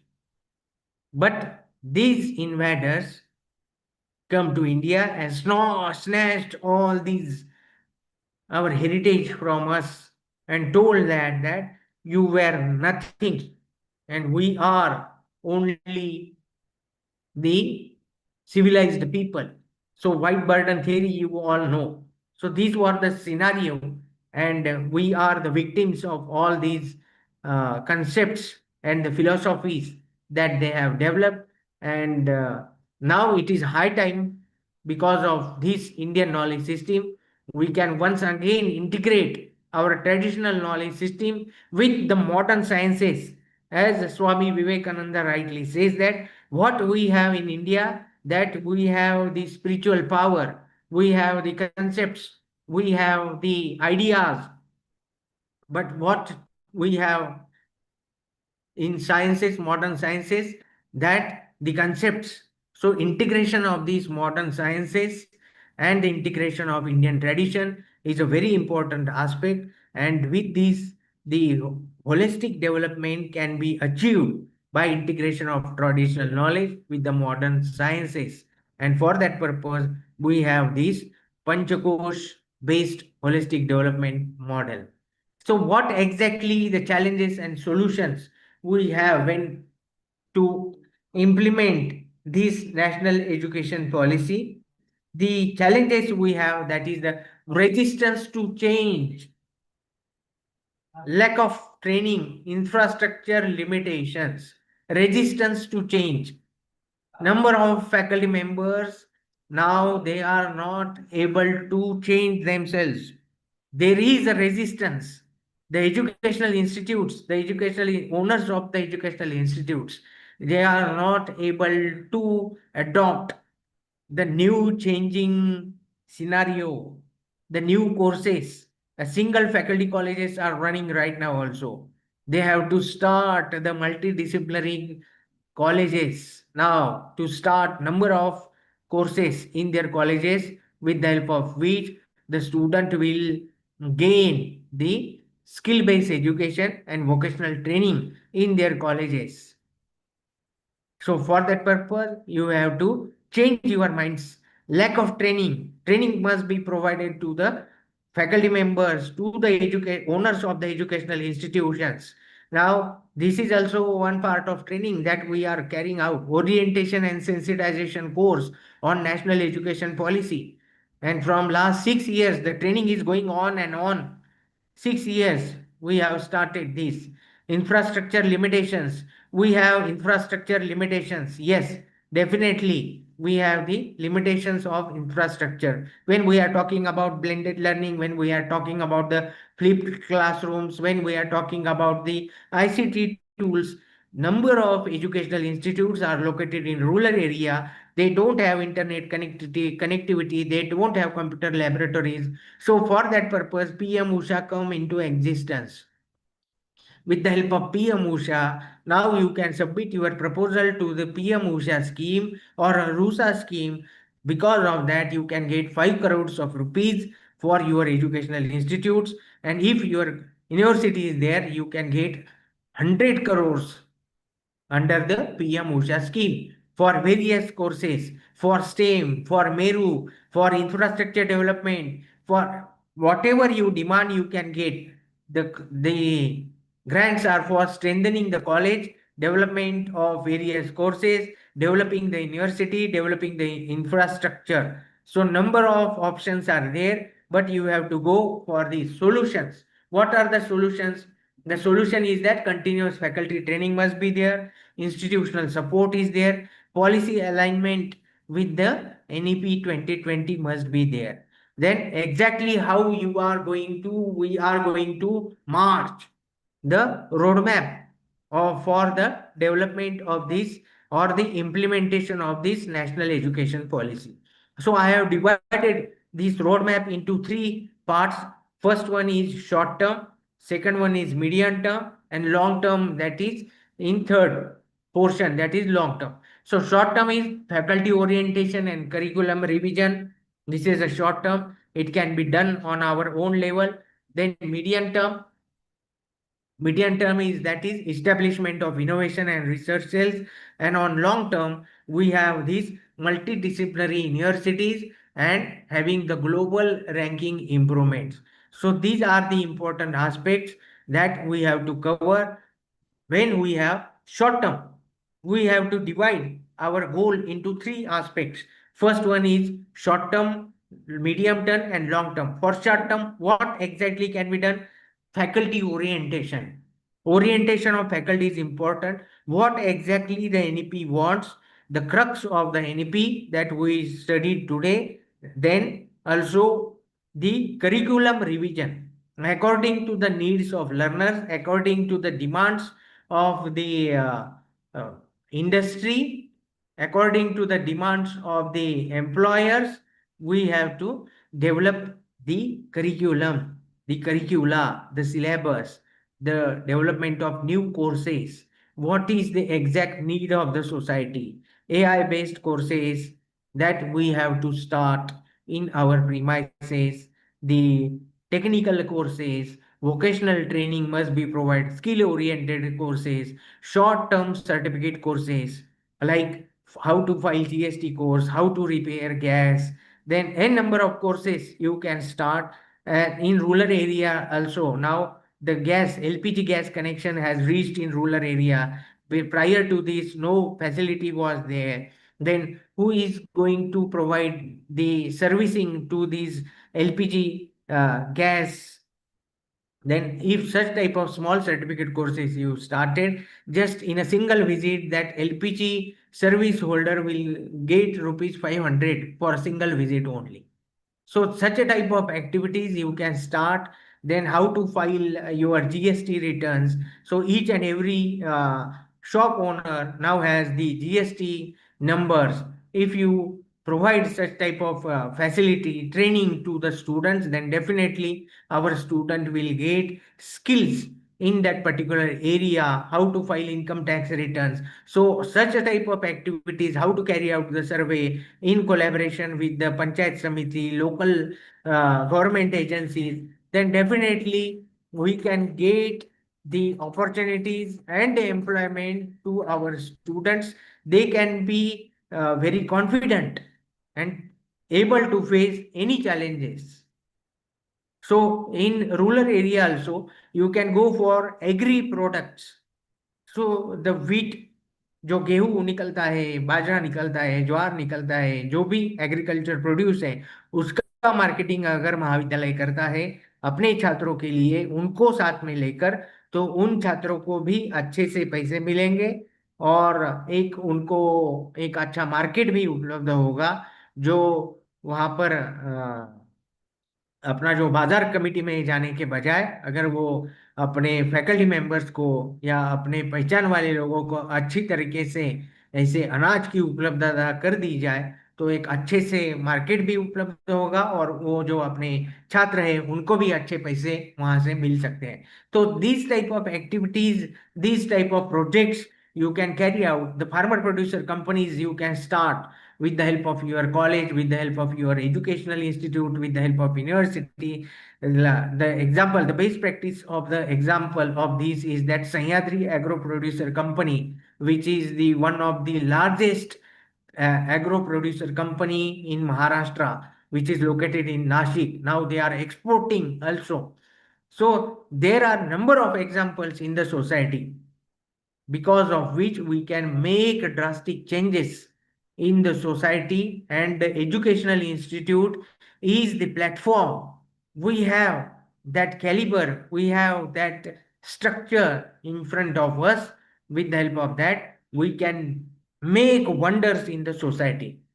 Now, NEP 20 is a transformational policy which provides us the great impetus to change the society, but it requires collective effort. It is not a work of a single person.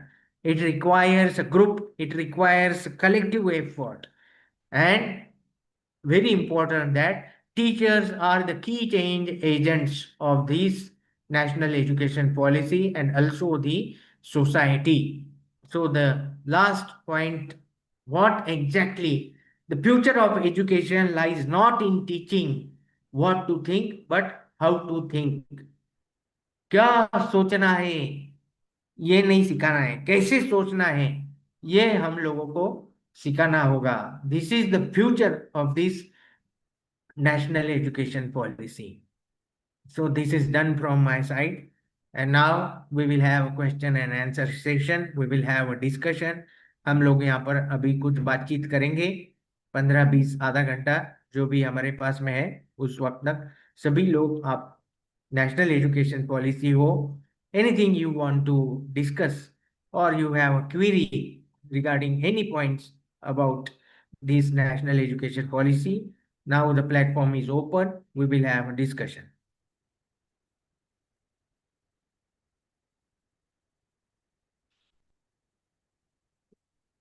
Anybody. This will not be only a one-way communication.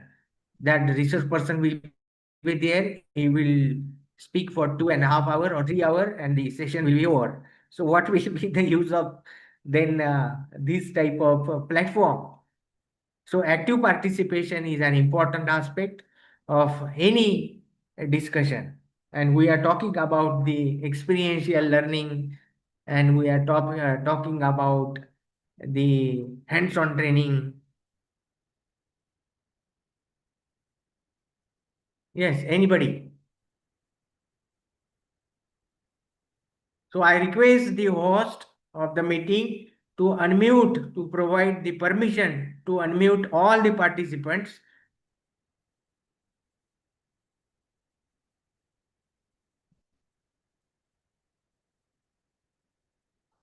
So they will have discussion, or just you simply type your message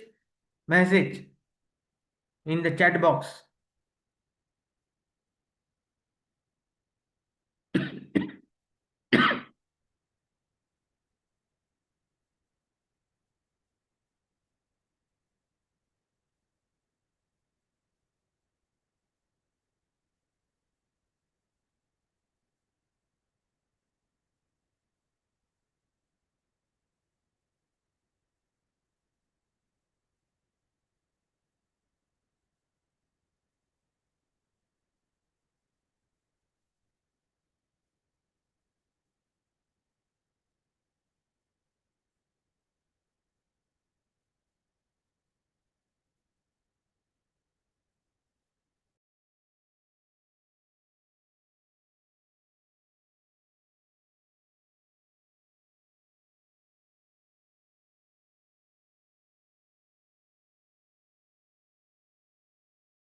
Yes, thank you so much. Now they have unmuted. So I have three questions right now in front of me.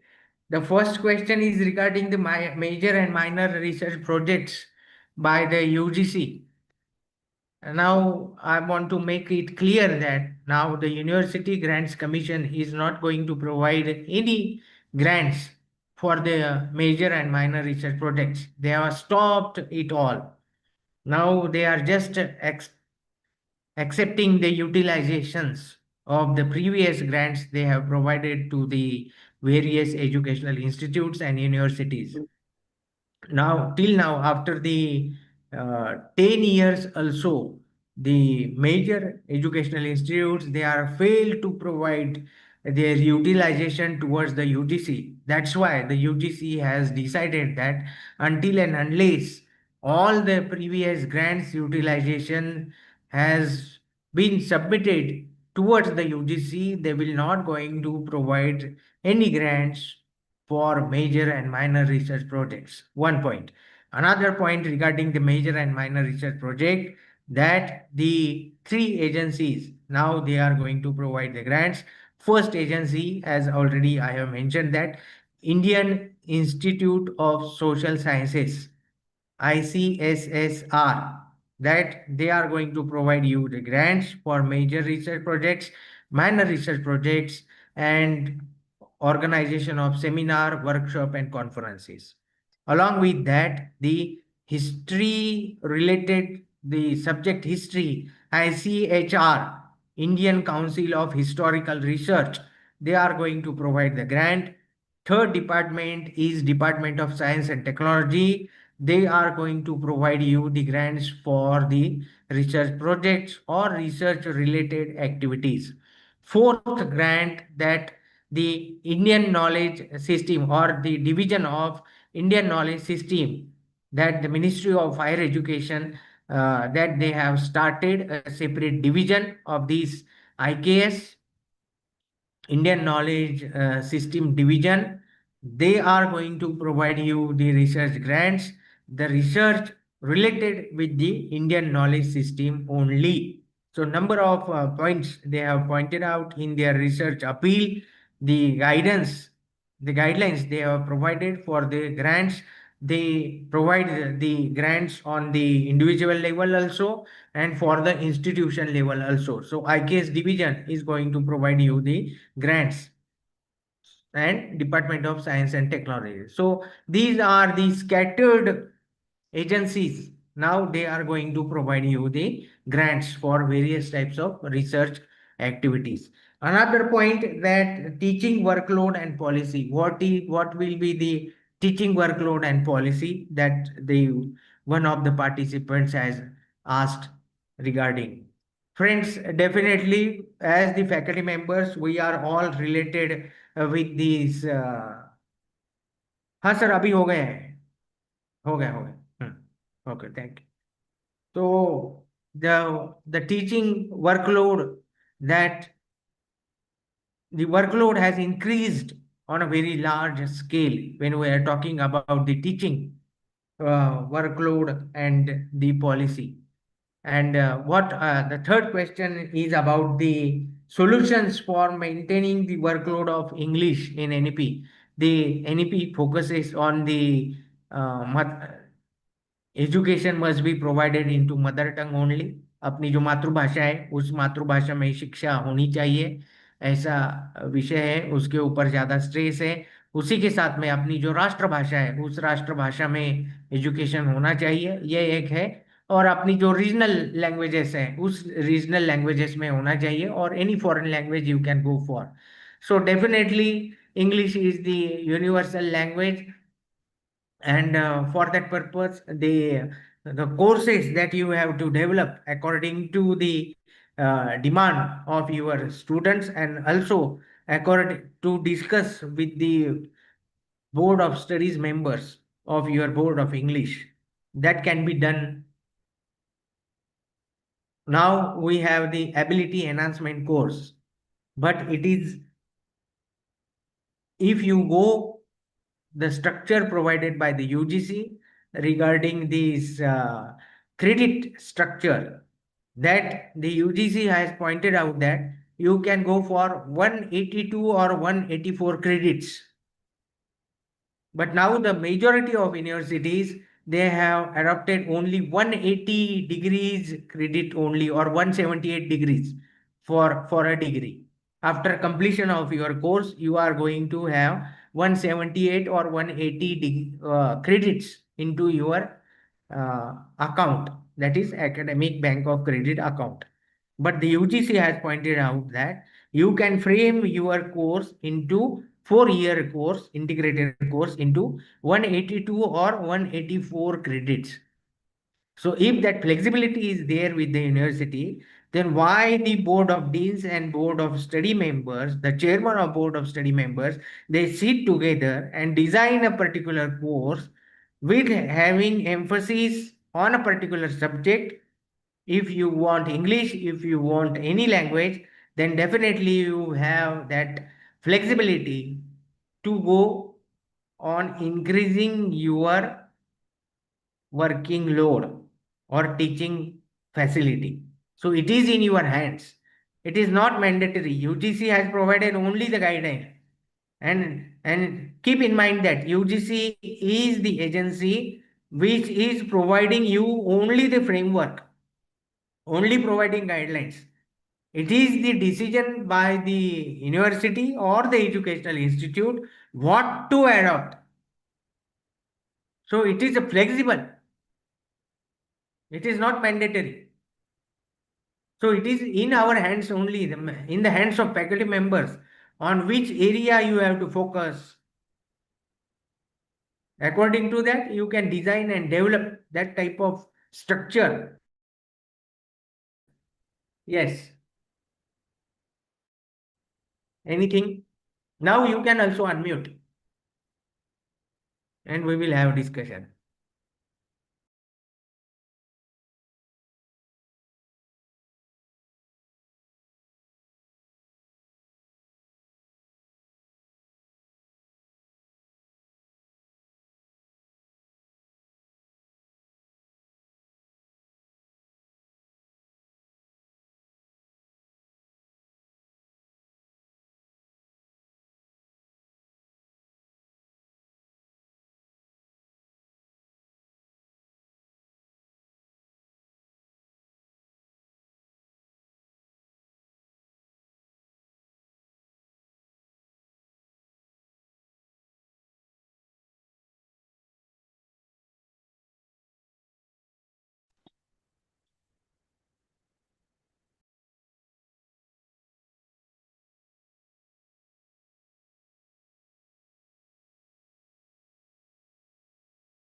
Now, please, we will have a discussion.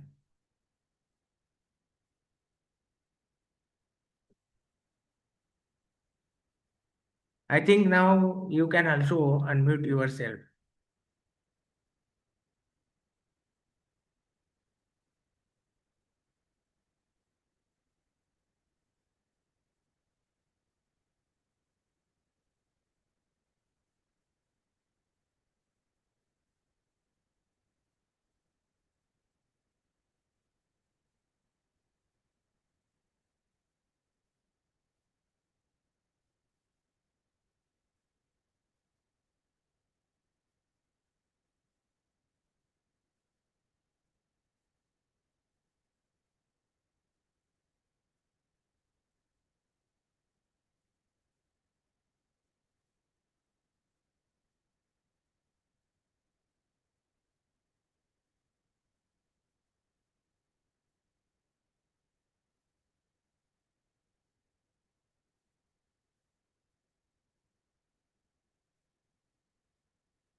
Hello. Yes, sir. Please. Sir, as per NEP, there is very less scope for English, and nowadays, in present scenario, multinational companies uh, uh, they provide jobs for only those people who fluent in English. Then, after a few 3 to 5 years, what may happen if there is no English in NEP? Yes, definitely, sir. This is a very good question. Now it is a demand by the various multinational companies and local companies that if the candidate is not fluent in English, then how they are going to employ those candidates. So, considering this demand of the industry, you can have an MOU with that particular industry and have a certificate course. The students from the last year they can go for these fluency certificate course in communicative English, or we can say spoken English course. And then if you are going to provide certification to the students on your own platform with the MOU of that particular institute, then definitely the company will employ those students who have completed the course. And definitely in coming days or in the next session of your academic session, more students will go for English as a subject. So this will increase the demand of English as a subject in your college, because other subjects there is a less employability opportunities, but after completion of a particular course that is run by your college, by your own department, as an English department, as an English language speaking course, then definitely student will go for your course.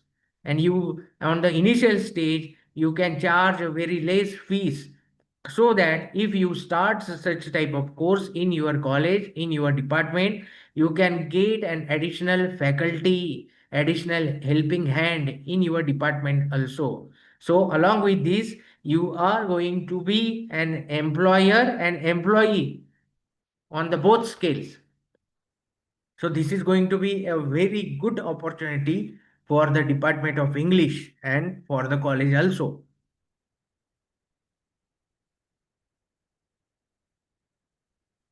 Yes, I think it is clear. Thank you, sir. Thank you. We in our college has started this certificate course, speaking English certificate course. I am also belongs to the Department of English, and we have now developed language laboratory also. I am working with the English Language Teachers Association of India. I am also the brand ambassador. So because of these initiatives that now the students are coming to the Department of English as and they are now going for this certification, and some of the foreign languages that also you can provide the training online platform. that is German, Japanese, then Spanish is also in demands nowadays, that you can go for such type of multilingual facility that you are going to provide to the students, especially from the engineering students, that can be done by the Department of English or Department of Languages as such.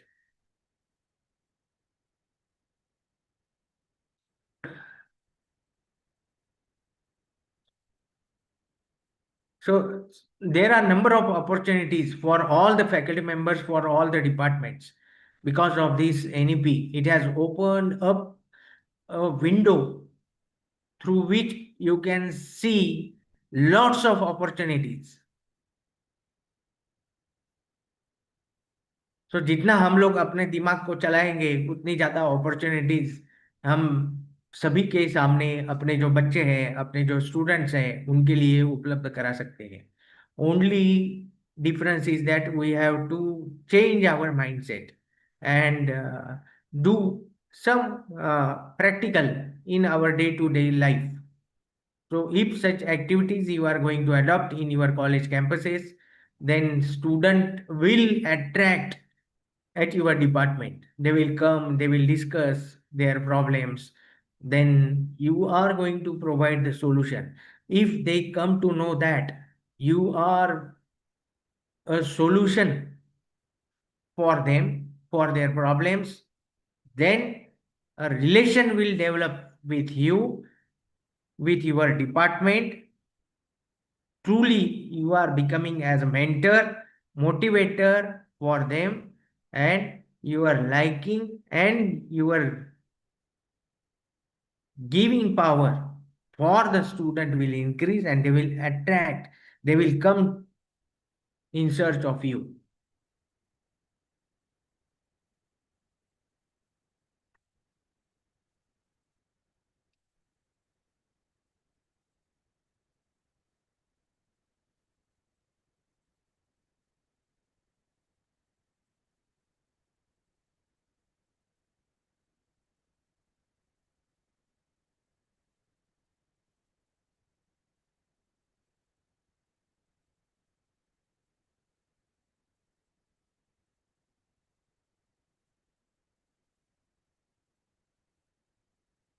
On 28th of March, we are going to organize, just I will share the information what we are doing regarding research and innovation.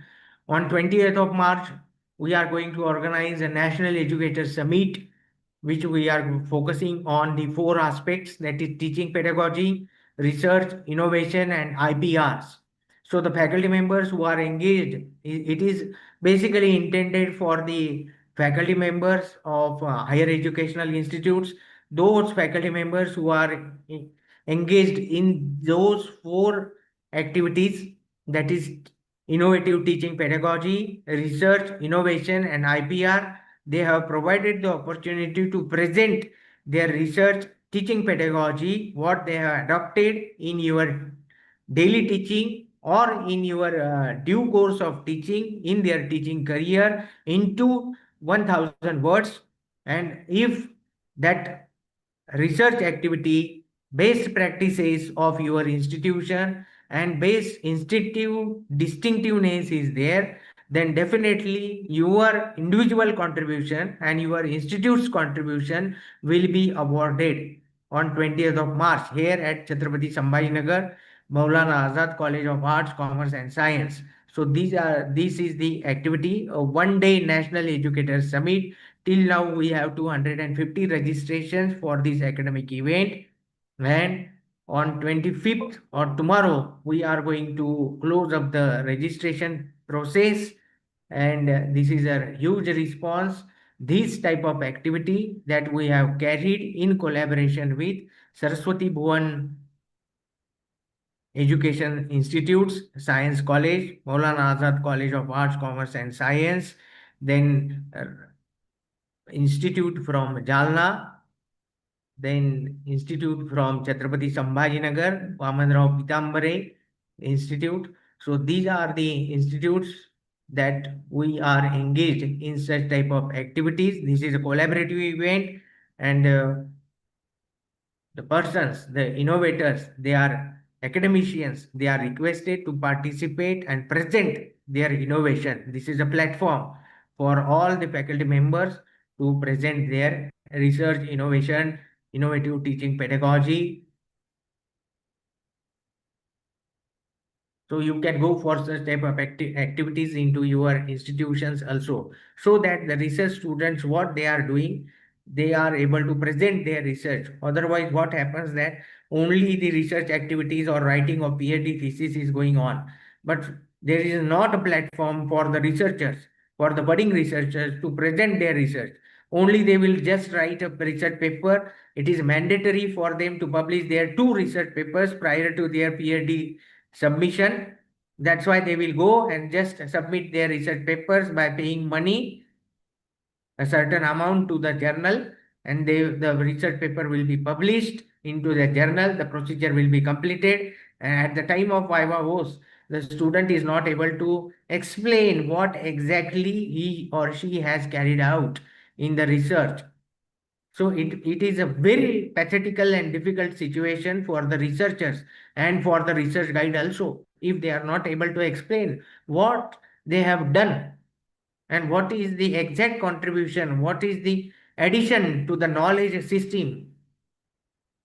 So to promote such type of activities, you can also be a platform. Your educational institute can be also a platform to promote such type of research-based activities. So at the outset, I'm very thankful to the UGC, this Madan Mohan Mission Malviya Teachers Training Center, Dr. Baba Saheb Ambedkar Marathwada University, Chhatrapati Sambhajinagar, that they have provided me this opportunity to have a discussion about these NEP 2020. Today, I focused on the 5 important points or the 5 pillars of this national education policy. First one, that is teaching. Another one is learning. Then third one, that is evaluation, which is very much important. Fourth one is research, and fifth one is innovation with integration with IKS.